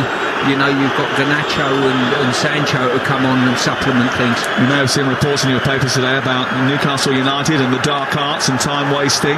Well, it's certainly Manchester United that are doing that at this present time, and that was while we were having whistles for the Newcastle fans as Shaw threw the ball down the touchline. Rashford smacks it up into the air. It floats out on this near side and goes away for a throw-in to Newcastle, who trail here by 2-0. Goals from Casemiro and Rashford. Earlier on today, Tottenham beating Chelsea by 2-0. A victory for Christian Stellini, who's in charge because of Antonio Conte's health problems. Oliver Skipp and Harry Kane with the goals as Chelsea succumb to yet another defeat. 2 wins in 15 games now for Chelsea. You might want to ring up Jason Cundy and remind him of that statistic straight after this show. 03717 722 3344 is the number to call. Ball loose on the halfway line with Manchester United who lead, and it's lost by Anthony, and Alan Saint-Maximin is threatening to power away, and he's got past Bruno too. He's got out to the far side and he's just about kept it in. Anthony's got back at him, but he's wafted him aside as well. Saint-Maximin tries to centralise the ball, and then Wilson doesn't get hold of it. Isaac does, takes it into the 18-yard box, but he's got 3 chasing him. He's got Fred around him, Casemiro. Bruno goes down, Casemiro gets something on the ball.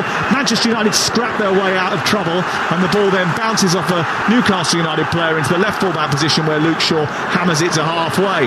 And then Manchester United have an overload. Bruno Fernandes can't get hold of it, and it goes out of play and away for a throw-in. Good opportunity there. Isaac in the box.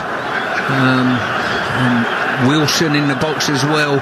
Try and attempt to challenge from a United defender, I think, but none of them were game enough to do so.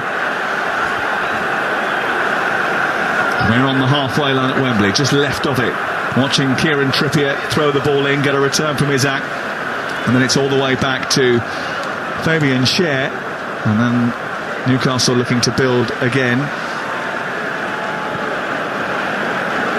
Newcastle United, whose stumbles have befallen them at just the wrong time of the season, look to be stumbling again, but that's a good hold-up play by Isaac. Spreads it wide to the left.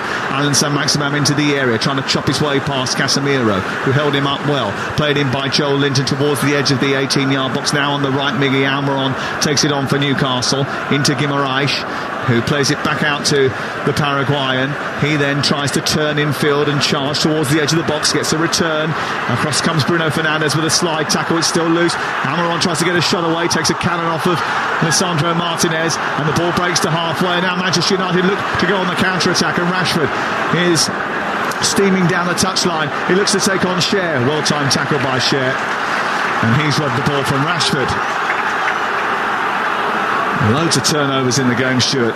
There are, but I tell you what, who is absolutely key in this now? Casemiro, because he's supplementing the two centre-halves by just dropping in and doubling up on individuals. Saint-Maximin dizzing his way into the box, plays it against the defender, takes a deflection, goes behind. It's away for a corner to Newcastle United.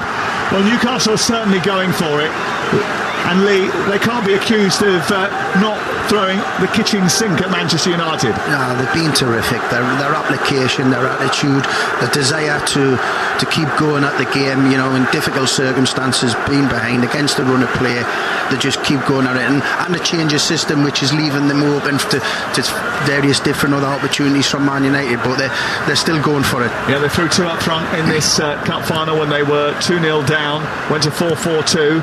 Hasn't yielded results just yet, but they've had more chances in this second half, and they look a little bit threatening as the ball goes out towards the left-hand side. They wasted that corner opportunity, but Kieran Trippier still has it over on the far side. I saw Erik ten Hag, as Manchester United are able to clear through Martinez, getting a little bit irate with Bruno Fernandes, just saying, solidify. And now he's going to bring on both Sabitzer and McTominay to bolster that midfield. Be interesting to see who he takes off. Here is Isaac towards the edge of the box, headed away by Bruno on the edge of the box. It comes back in towards the left angle of the penalty area. Shaw deals with it this time, and Fred manages to get it clear. And referee allows play on as Weghorst tries to poke one of those really long limbs forward.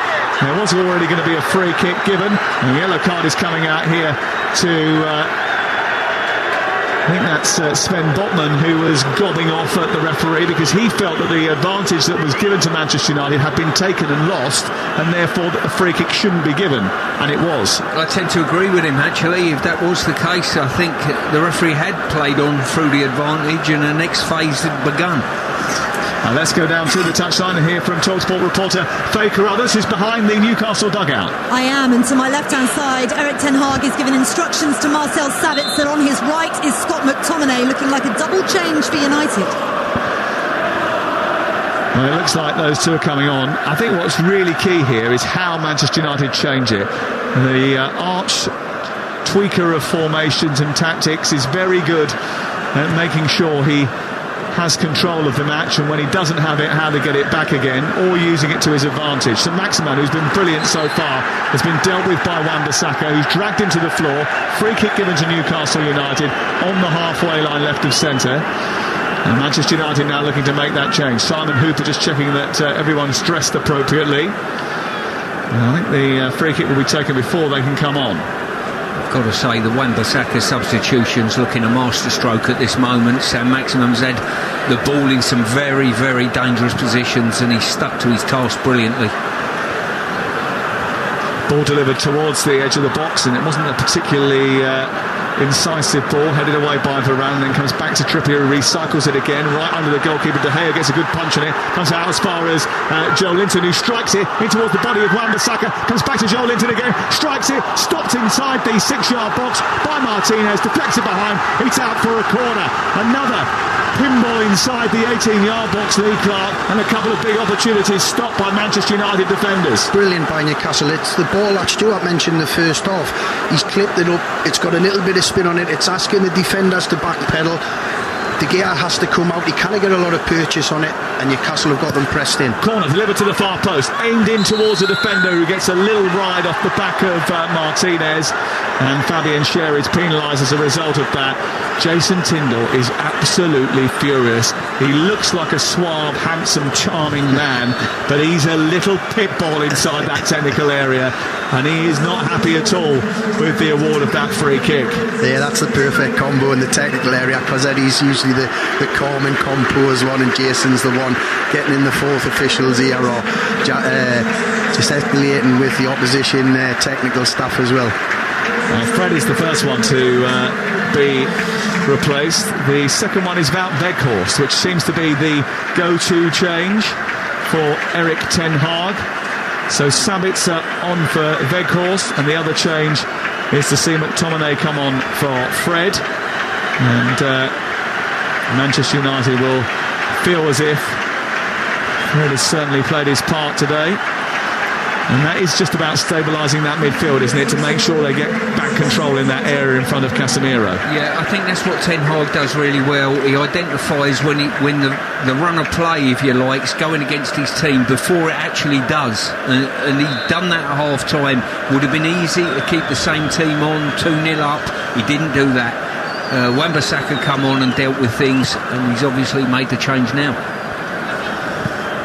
Well, he is a manager of some repute, and that's why Ajax was so gutted to lose him. And look what's happened to them since he vacated his position as the Ajax boss. He's worked wonders with this Manchester United group that were on the floor when he first turned up, really. He's added to it. Don't be fooled into thinking he's spent no money. He certainly has done. But he's had a lot to contend with as well, with the Ronaldo situation. And he's gone over that particular hurdle, and maybe Manchester United for the first time in 6 years are about to get over another hurdle. De Gea has it in his hands. He kicks it high over the halfway line, looking for Fernandes, who's now come out to the left. Rashford going through the middle, and Anthony still out wide right. Sabitzer, McTominay and Casemiro in that middle of the park area. Wan-Bissaka gets the better of Alan Saint-Maximin, and then Anthony tries to feed him as the ball comes down, and it's cleared out to the far side. It's been very much in the last 10-15 minutes or so Newcastle United attacking and Manchester United defending. Yeah, definitely, I totally agree. Just got a question for Stuart, because obviously him being top quality fullback in today's game, a lot of it, if you're asked to play a fullback, it's about your attacking and how you're on the ball. But Wan-Bissaka was talked about since he come on. He's one of those rare ones who just seems to love defending, loves to get that one-on-one, loves to get tight around attacking players. Yeah, that's his strength, there's no doubt about that. I think this year, and certainly over the last couple of months, he's got forward reasonably well, probably slightly better than he actually has done it in a lot of his career. But his forte is he stands up, he doesn't go to ground cheaply, he's quick enough, and he's a low carriage when he goes to address somebody, and he's a very good one-on-one defender. Here is Joel Linton out towards the far side. Another one, by the way, Wan-Bissaka has been improved by Erik ten Hag. Alan Saint-Maximin into Joel Linton once again. Bruno Guimaraes trying to slide the ball into a dangerous area. Kieran Trippier across the face of goal. Big save by David De Gea, who pushes it out into the open penalty area. Dealt with by Casemiro and cleared away. The offside flag eventually went up against Kieran Trippier. And for a moment there, Manchester United looked like they were going to be exposed by a really good switch from Newcastle United. I think that last attack probably showed up exactly why United are slightly in front of Newcastle not. Yes, he's gone offside, but when the ball come off the goalkeeper and stayed the middle of the goal, it was a red shirt that cleared it, not a Newcastle one to poke it in the net. Now, 2 times already today, Manchester United have got themselves on the scoreboard. Marcus Rashford via a big deflection off Botman, and Casemiro with a header in that first half. It's 2-0 and we have 18 minutes remaining on Talksport on a day that could be pivotal in the histories of both these two clubs. Ball sent down the line looking for McTominay, who's being wrestled with by Joel Linton, who has to be a little bit careful. Ball cleared away up towards the halfway line, and then it bounces in the midpoint of the Newcastle half, and on it is Cher striding forward. Sabitzer with a wonderful tackle. He sent Rashford clear onto the edge of the box. Right-footed shot towards the corner. Karius gets down well and hooks the ball away. Good save by Loris Karius. There was a shot from some distance, but Shaw's won the ball back, moved towards the edge of the penalty area, tried to slip it to his right, and Anthony can't reach it. It's a good challenge, I think, by Almiron, who got back to help out his defence. Ball goes wide towards this left-hand side. Bruno Fernandes is going to get a throw-in on this near touchline. But Manchester United there might look back on those chances, Stuart, and think they should have scored. Well, two brilliant chances there. Firstly, Rashford, a great effort, as I say, got some real good pace on it, direction. Karius, great save once again, good strong wrist on it. And when Shaw bumped in front of his wide player, I wouldn't have been passing there if I was in his position. Savitzer's won the ball back on the edge of the 18-yard box, and he's shot towards the far corner. It's over the top of the crossbar. But that move, where they got those two chances, started because of Savitzer's tackle, slide tackle in the middle of the park. Exactly. As I say, we've seen with Wan-Bissaka earlier in the half as well, a tackle sets it up, you spread to play, all of a sudden a good tackle, and you're at the heart of the opposition's back line. The one thing I would say, the game looks as though it's ticking along. United are comfortable. A goal for Newcastle at any time soon, this game will absolutely... It's been a brilliant game as it is, but it will be a tough final period for United. Yeah, well, Stuart Pearce has played in a number of cup finals at Wembley, lifted 2 League Cups, played in a cup final for Newcastle United. There's not many people in the recent history have done that. 1998, here is Wilson benefiting from a deflection out towards the right side. He moves into the box, tries to tee it up. Luke Shaw perfectly stationed, and the ball is cleared upfield. Taken down by Botman into the feet of Joel Linton, who wanders through the centre circle, plays it up to Sam Maximan. He gives the ball away, and then Rashford pops it round the corner for Anthony. Doesn't reach it, and Byrne clears it away. 15 minutes to go. Can Newcastle get themselves back into the game? Can they drag themselves back into the game? Because a goal, if they were to score one, would take the roof off the place, wouldn't it? And it would give those Geordie fans hope. It would be the momentum, and as Stuart was saying earlier, like yourself, it would give Newcastle that belief, and it would make it difficult the last 15 minutes. Tackle on the far side by Byrne on McTominay, sends it out for a throw-in level with the edge of the Newcastle penalty area on the right side for Manchester United, so we'll go down to behind the dugouts and Faker others. You said that Newcastle, Sam, needed an injection in the last 15 minutes. They're putting on a double change. It's going to be Jacob Murphy and Joe Willock coming on very shortly, just taking instructions from Jason Tindall. Back in on the right-hand side, McTominay gets hold of it and gets to the byline. He shrugs off Bruno Guimaraes and then turns it back to Rashford, into Wan-Bissaka, back to Rashford, still inside the area, surrounded by 3 black and white shirts. Goes further wide to Casemiro, who plays it down the touchline. Anthony wrestling with Bruno Guimaraes, and then the two end up on the floor in a tangle. The free kick is given to Newcastle away on the left. Eddie Howe wants to get these changes made. He wants to get these two players on, an injection of fresh legs maybe in the middle of the park with Joe Willock, and someone out wide who can try and cultivate a chance with Murphy. And now Newcastle United take it over the halfway line with Isak. Across to Bruno Guimaraes. Isak's not going to get hold of that because Savitzer's going to nab it before it reaches him.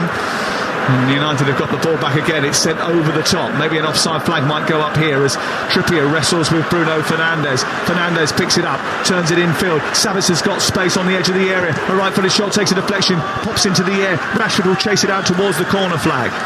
He gets it now. Back into Fernandes once more. Fernandes to Rashford.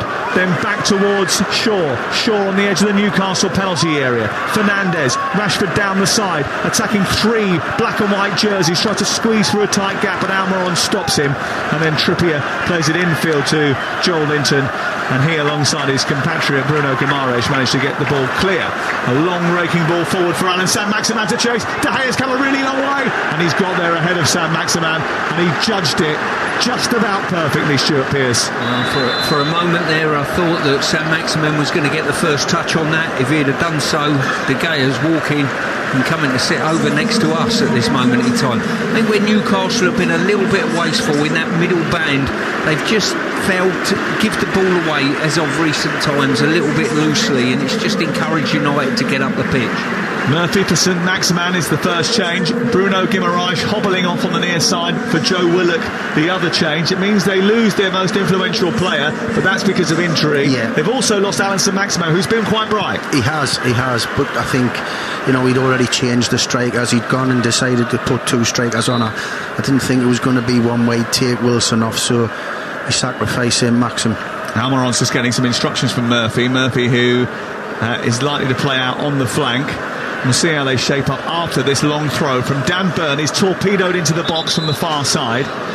Burn, who waits for a bit of movement inside the area, and then takes the ball, rubs it on his chest, and then balloons it in towards the near post, away by McTominay and picked up by Anthony, who immediately clips it out towards the near side. They're in trouble now because there's a counter-attack on, and Rashford and Fernandes are steaming through at pace. Rashford is to his right, he tries to play it to him. There's a little touch from Kieran Trippier, which takes it away from Karius and into the arms of the Newcastle goalkeeper before Rashford can get there. Outstanding defensive play by Trippier there. A lot of players would have been tempted to ease across to Fernandes and stop him and open the passing channel up to Rashford. He didn't do that. He said, no, you can stay on the ball, I'm going to edge my bets here, and he done very well. Yeah, he's just stopped it from being able to be a clean pass through to Rashford, didn't he? And by doing that, he forced Fernandes into making a decision.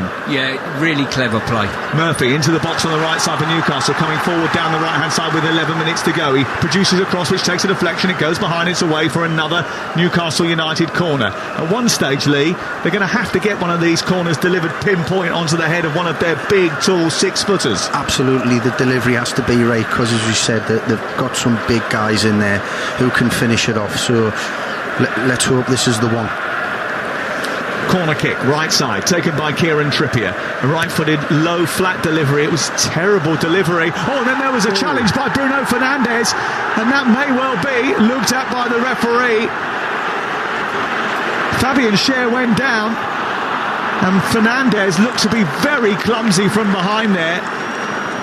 I'm sure the VAR will be looking at it as Newcastle come forward again with Isaac down the right side, motoring towards the edge of the penalty area. He's got support in the shape of Schär, who's back on his feet now.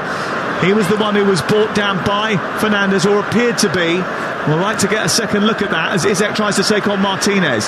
Trippier on the ball on this right touchline, plays it infield to Isaac, rolls the defender. Casemiro goes across, then gets involved in a tangle, plays the ball into midfield, but it's a Newcastle shirt that picks it up, and again they come forward with Willock out towards the far side, moving into the box. Willock at pace, across comes Wan-Bissaka and touches it out, and it goes behind and away for a corner kick. What do you think of the penalty shout, Stuart Pearce? Well, Fernandes has done brilliantly stopping the corner coming across, a poor corner, and then when I don't think he realised he had anyone behind him. No chance. I've just had a look at the replay then.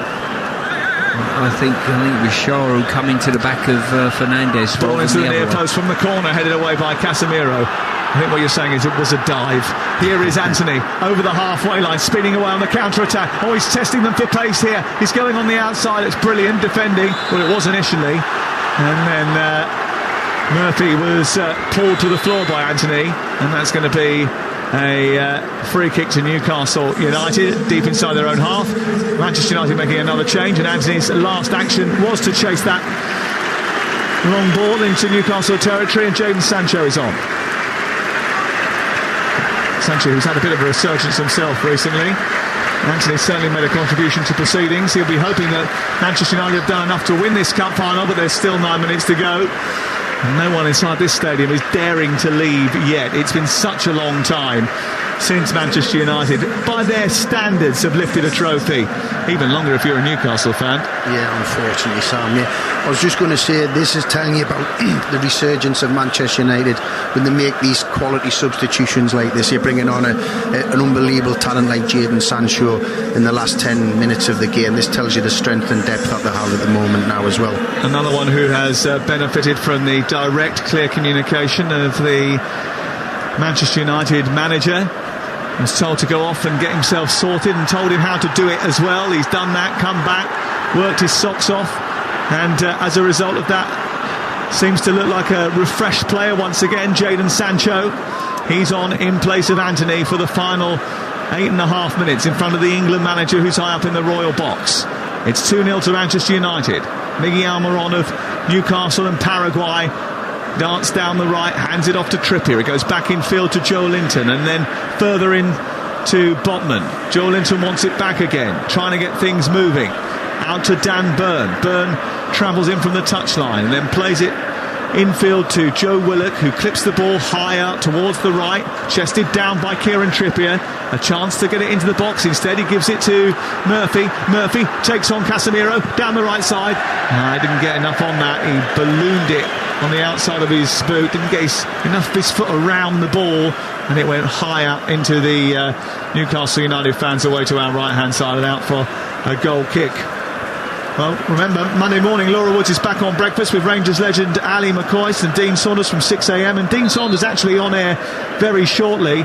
He is about to take your calls with Jason Cundy. 003-717-223344. Jason Cundy, who still, I think, will be a little bit irked by the result earlier today from the Chelsea match when they lost 2-0 away at Tottenham Hotspur. You can talk about the Scottish League Cup final. You can talk about anything you want, including this match. 03717223344. I think it shows the magnitude of this game, doesn't it, and the excitement that's here. We're at the later stages at this moment in time. Not one person's left this stadium from either set of fans. You expect that from the team that are in advance, but certainly the team that are chasing the game, not one of them have moved. Well, I haven't been to Wembley very often. You might as well make the most of it if you're Newcastle. Here is Isaac trying to make the most of it now, breaking down the left. He's got Burns steaming up left side. His cross takes a deflection, goes into the ear off Wan-Bissaka, pops behind, and it's away for a corner. A corner with 5 minutes to go. Kieran Trippier, whose delivery from the right side wasn't great the last time they had an opportunity, will try again from the far side. David De Gea picked up a yellow card moments ago, by the way, as Trippier's delivery goes right underneath the goalkeeper from the crossbar, has to haymaker the ball out towards this near side, does a brilliant punch and gets it clear. Back in by Almiron, deep towards the far post. He looks for Joel Linton. It drops in the box. Joel Linton strikes, takes a deflection and is cleared out towards the far touchline towards Jadon Sancho, who holds on to it, sends it back. He then sees the ball smashed long and high by Bruno Fernandes out towards Rashford on this near side. He's collected it inside Newcastle territory and then tried to bend it round the back. Oh, switching off was Botman. It's picked up by Sancho, sent wide into the box for Marcus Rashford, who's picked it up right side. Sancho wants it back again, gets it onto his right foot, sets it back for Wan-Bissaka, deflection into the arms of the goalkeeper Karius. Well, what a mistake that was. Botman didn't know who was around him. It reminded me of a mistake that Dan Burn made at Crystal Palace the other week. It was, as I say, not aware of anyone around him, any way, shape or form. And just prior to that, once again, another effort from Newcastle in the box, but the footballing gods are not smiling, and no deflections have fell anywhere, no slight nicks off of anybody that's gone goal bound. It's been defended really well. I think Harry Maguire is going to come on after a collision over on the far side between Casemiro and Joel Linton, and Casemiro gets his customary yellow card. I think Maguire, if Maguire does come on, as I say, if there's going to be a goal coming, it looks more like a set play from Newcastle, a corner, and his height is certainly going to be helpful. Right, we've got 3.5 minutes to go. You're listening to Talksport. The score's Newcastle 0, Manchester United 2 in the Carabao Cup final, live on Talksport with Carling, the UK's #1 lager, 18+. Please drink responsibly. And remember, the next Newcastle game is live on Talksport next Saturday. Manchester City against Newcastle United. Free kick, left side, dripped in by Trippier. It's headed into the air, and then attacking it was Cher. It comes back out of the penalty area, and Murphy strides forward from distance. Right-footed shot. Oh, it's an absolute blaster, and it's narrowly wide of the left-hand upright. What an effort! What an absolutely brilliant effort from Murphy. Jacob Murphy, whose birthday it was on Friday, never won against Manchester United, almost scored an absolute beauty in a cup final. He maybe got too much curl on it, Lee Clark. Oh, wow. You talk about the football gods not being on your side. De Gea was rooted. It was, just bends away from that far post at the last moment. They're not getting what they deserve. I think they're the marginals that get you coming away from Wembley with a trophy or without one. It's just not fell Newcastle's way. That was a Roberto Carlos-esque strike, cut across the ball, and he just cut too much into it. Absolutely. 88 on the clock. What a hit it was from Jacob Murphy. It bent like a banana, didn't it? It was unbelievable. But it just went just a little bit too far away from the left-hand upright as De Gea looked at it, and it veered away to safety from a Manchester United point of view. Erik ten Hag, with his customary roll neck on underneath his Mac today, is standing still, impassive, no expression on his face as he rams his fingers into his pockets, watching the last few moments of this cup final. Still, Newcastle compete as they have done throughout the entirety of the match, really, and for large portions of it, a bit like last Saturday night. They've been the better team, but they haven't crafted enough clear-cut chances. They haven't forced De Gea into enough saves, and that's why they have continued to struggle in front of goal in the last few matches. Here is Almiron, back to Joel Linton, out towards the near side. Matt Ritchie's about to come on. Ball on towards the edge of the area. It's half cleared by Manchester United. Casemiro has clipped it long, and now Jadon Sancho is vying with Botman for the ball. Botman just crunched him into the ground, so I'll have that, thank you very much, and turned play over for Newcastle United. Now into the final 40 seconds of the game.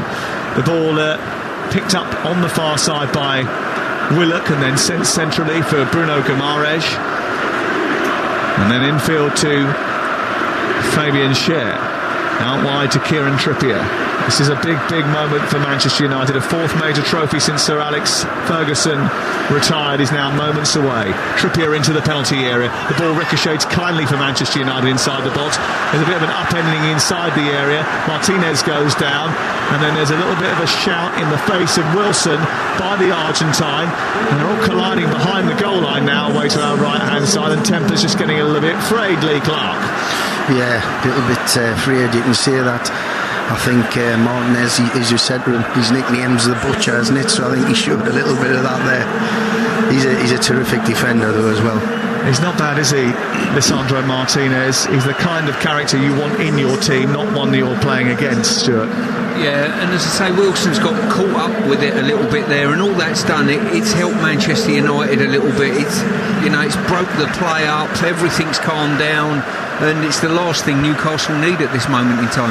Matt Ritchie on for Miguel Almiron for the final few minutes of the game, and the other change is for Elliot Anderson to come on, and he's replacing Wilson. I've been a little bit disappointed with Wilson today. I think he's been a bit loose with his hold-up play, and when you want that ball dropping in and around the box, he's not been able to get on the end of things.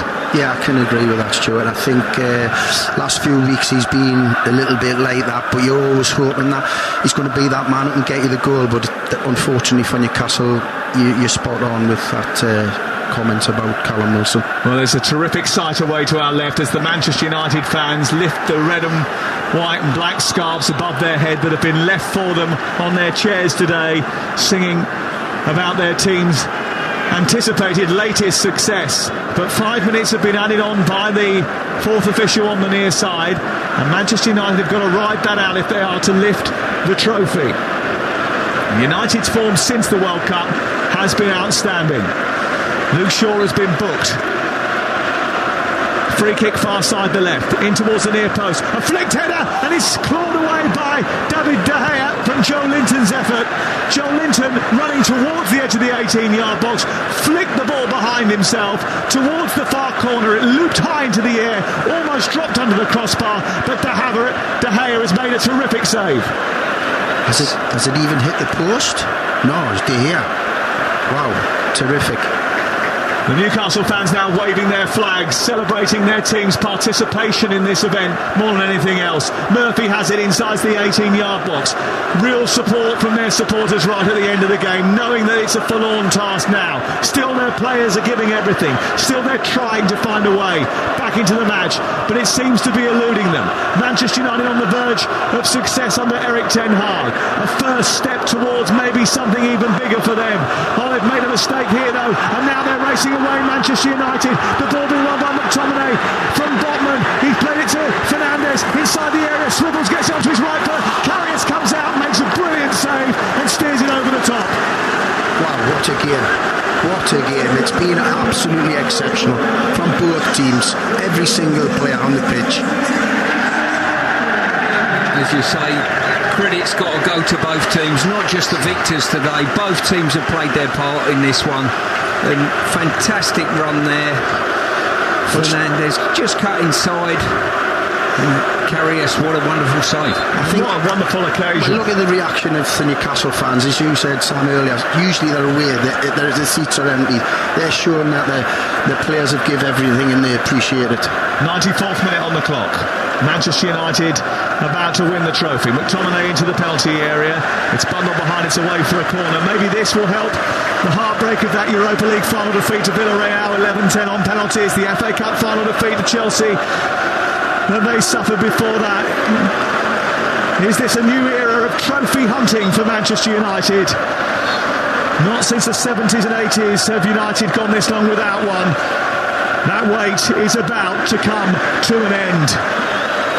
Bruno Fernandes talked this week about the fans being invested in the process of Erik ten Hag's evolution. After the recent rancour with the owners, that is a welcome for everyone at Manchester United. And it's been some occasion here at Wembley. Often at times it's been quite a chaotic football match really. No one really has had total control of it. Manchester United have taken their chances where Newcastle haven't crafted enough, and they are going to walk up those steps.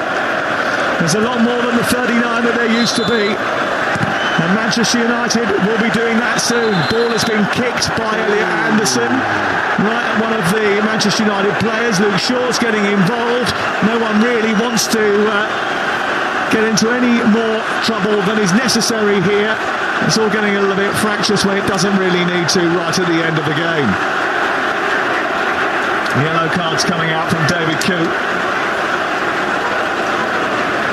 What a terrific atmosphere it has been generated by two sets of fans that are desperate, have a thirst for silverware. United's thirst is going to be quenched in the Carabao Cup final.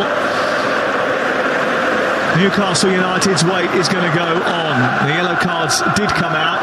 I think one of those was for Isaac, who's gone back into the pack. A free kick has been given for Newcastle United. Lisandro Martinez certainly got one. And it's going to be a Manchester United free kick wide on the left-hand side. Fernandes onto Sancho. We've played 6 minutes of added time. And that is it. It is over. Once again, it is glory, glory, Manchester United. Manchester United's longest trophy drought in a generation is over.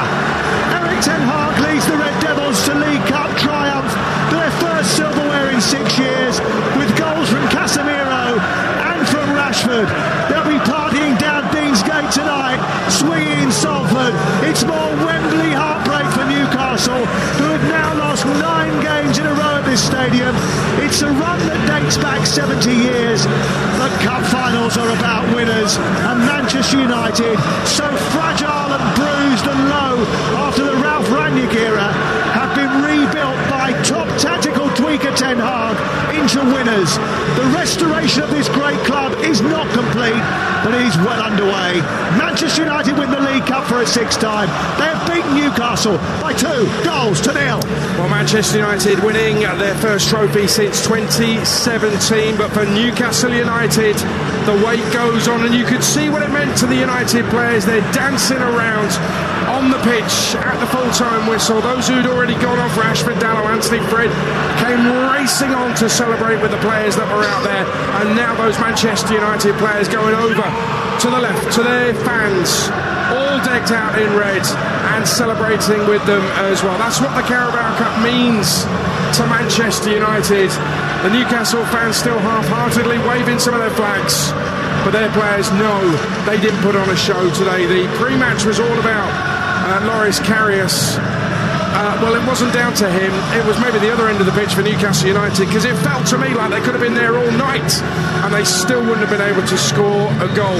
One thing I must mention, and a lot of pundits, certainly on Talksport, have said over the years and certainly in recent months, that with Man United doing well, you don't hear about the Glazers. Well, in injury time, with Manchester United 2-0 up and about to lift the Carabao Cup, their first trophy since 2017, the United fans were singing Glazers out. So yeah, they do care about the ownership of the football club, and they certainly care about winning trophies. Manchester United are the Carabao Cup winners of 2023, and those players are absolutely loving it. Stuart Pearce, you lifted the trophy, the League Cup trophy, twice as a captain with Nottingham Forest. How are those Manchester United players feeling right now? Well, put it this way, I think this could be the start of a new era for United. They've been off the pace for a few years, there's no doubt about that. There's a togetherness with this group, you can see it. The managers really, well, I would say at this moment in time, United are the form team in Europe, without a doubt in my mind. The plus of that is, in the opposite half, Newcastle United went toe-to-toe with them, so you've got to give them credit as well. It took two teams to have a brilliant cup final today, but United look as though they can keep growing on what they've got with the players that they've got. They certainly are going to be a real force in this division and certainly in Europe. United scarves held above heads, songs being sung by those Manchester United fans who filled the left-hand side of this stadium as the plinth and the stage are all erected on the pitch, ready for the trophy to be lifted. Wout Weghorst on his haunches, smiling away. He probably can't believe what's. He's on loan from Burnley. And he's got himself a League Cup winners' medal. And then you see the other side of it with Raphael Varane. I mean, he was celebrating wildly at full time with the United fans. This is somebody who's won a World Cup, Champions Leagues and La Liga titles with a massive club like Real Madrid, and he's come to England, nothing first season, second season, Carabao Cup, the League Cup with Manchester United, and he's all smiles and he's absolutely loving the celebrations as well. And one man we mustn't forget, Stuart Pearce, and that's Erik ten Hag. That substitution, Wan-Bissaka at half-time, made a big difference. He knew the game was won if they closed it out, and it's exactly what Manchester United did. Yeah, he's very cute with his substitutions. He's got a really good bench to pick from, and he's got, when people come off the bench, they have impact. We talked a lot about it at this recent World Cup, about the impact subs. United have certainly ticked that box.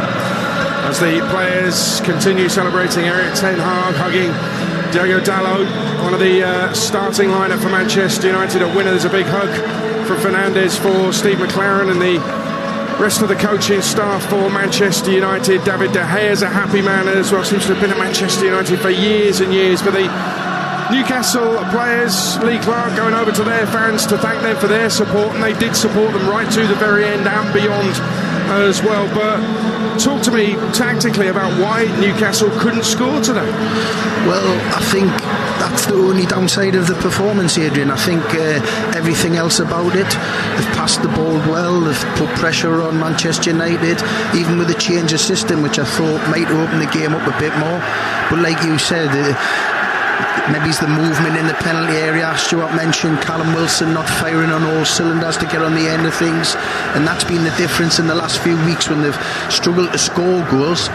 It hasn't been because they haven't been making chances, but they just haven't been clinical enough with those opportunities. Yeah, I mean, they were 2 down at half-time, hadn't played badly at all, had the majority of possession and chances as well, just couldn't get them on target. But they hadn't scored 2 in a game just once actually in the last 7. They hadn't scored 3 in a game since Boxing Day 11 games ago, so the odds were stacked against them, and so it proved. Bruno Guimaraes came back but just could not make that difference. They look better with him in the side, no question about that, but they could not make the difference. In no way, Lee, can you have a look at Loris Karius, who's restored his reputation a bit today. Great story. I thought he was really, really good, really competent, done what he had to do, not at fault for either goal whatsoever, made some really good saves, distribution was good. No, I thought for him personally, this is a high. You won't feel like that because, as we all know, seconds nothing, especially at Wembley, but for him in his personal situation, a terrific response. Well, the extraordinary thing is that the Newcastle goalie Martin Dubravka, who played for United against Aston Villa and kept a clean sheet in a difficult tie against Vincent Kompany's Burnley in this Carabao Cup, will get a winner. There's a Newcastle player getting a winner's medal. I mean, I can't quite get my head around that, but listen, he's played his part on the way, so fair play to him. Martin Dubravka, a winner. And the difference for me, Stuart Pearce, in the two sides overall, when you look at themes and what's going on, when you take a look at the bigger picture, I mentioned Varane, Casemiro, the first goal scorer for Manchester United. These are winners, and they take a cup like this as seriously as they take a World Cup final or a Champions League final. They know how to manage games as well. They know how to get over the line, and Manchester United having those players has made a big difference to them this season.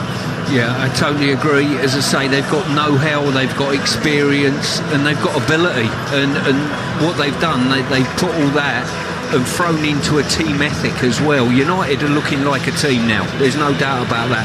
And a team that are very, very difficult to beat. Yeah, Casemiro just wandering around, all smiles. And you have to say, for somebody who, when he came to Manchester United, some had some doubts, or his best years behind him. He's not exactly in his 40s or anything. He's still a major player in the Premier League at the very top level. Lisandro Martinez, draped in an Argentina flag, World Cup winner, Carabao Cup winner as well. The centre-half, who again himself, he's made a massive difference to Manchester United at the back this season, and maybe this is the start. Remember Jose Mourinho winning those cups in 2017, a League Cup against Southampton, a Europa League final as well, and maybe people thought this is the start. Well, it didn't work out for Jose Mourinho for other reasons at Manchester United, and a few false starts since, but Manchester United fans, and none of them have left Wembley Stadium, they will be feeling that with Erik ten Hag in charge, after the very wobbly start he had right at the very start of the season, has suddenly turned things around, and there's a sudden realisation, actually this could be Manchester United's time to get back to the top table. Listen, they're not out of the title race in the Premier League. They still have a chance in Europe after beating Barcelona in that playoff as well. And of course the FA Cup, and I'll be there on Wednesday at Old Trafford as they play their 5th round tie.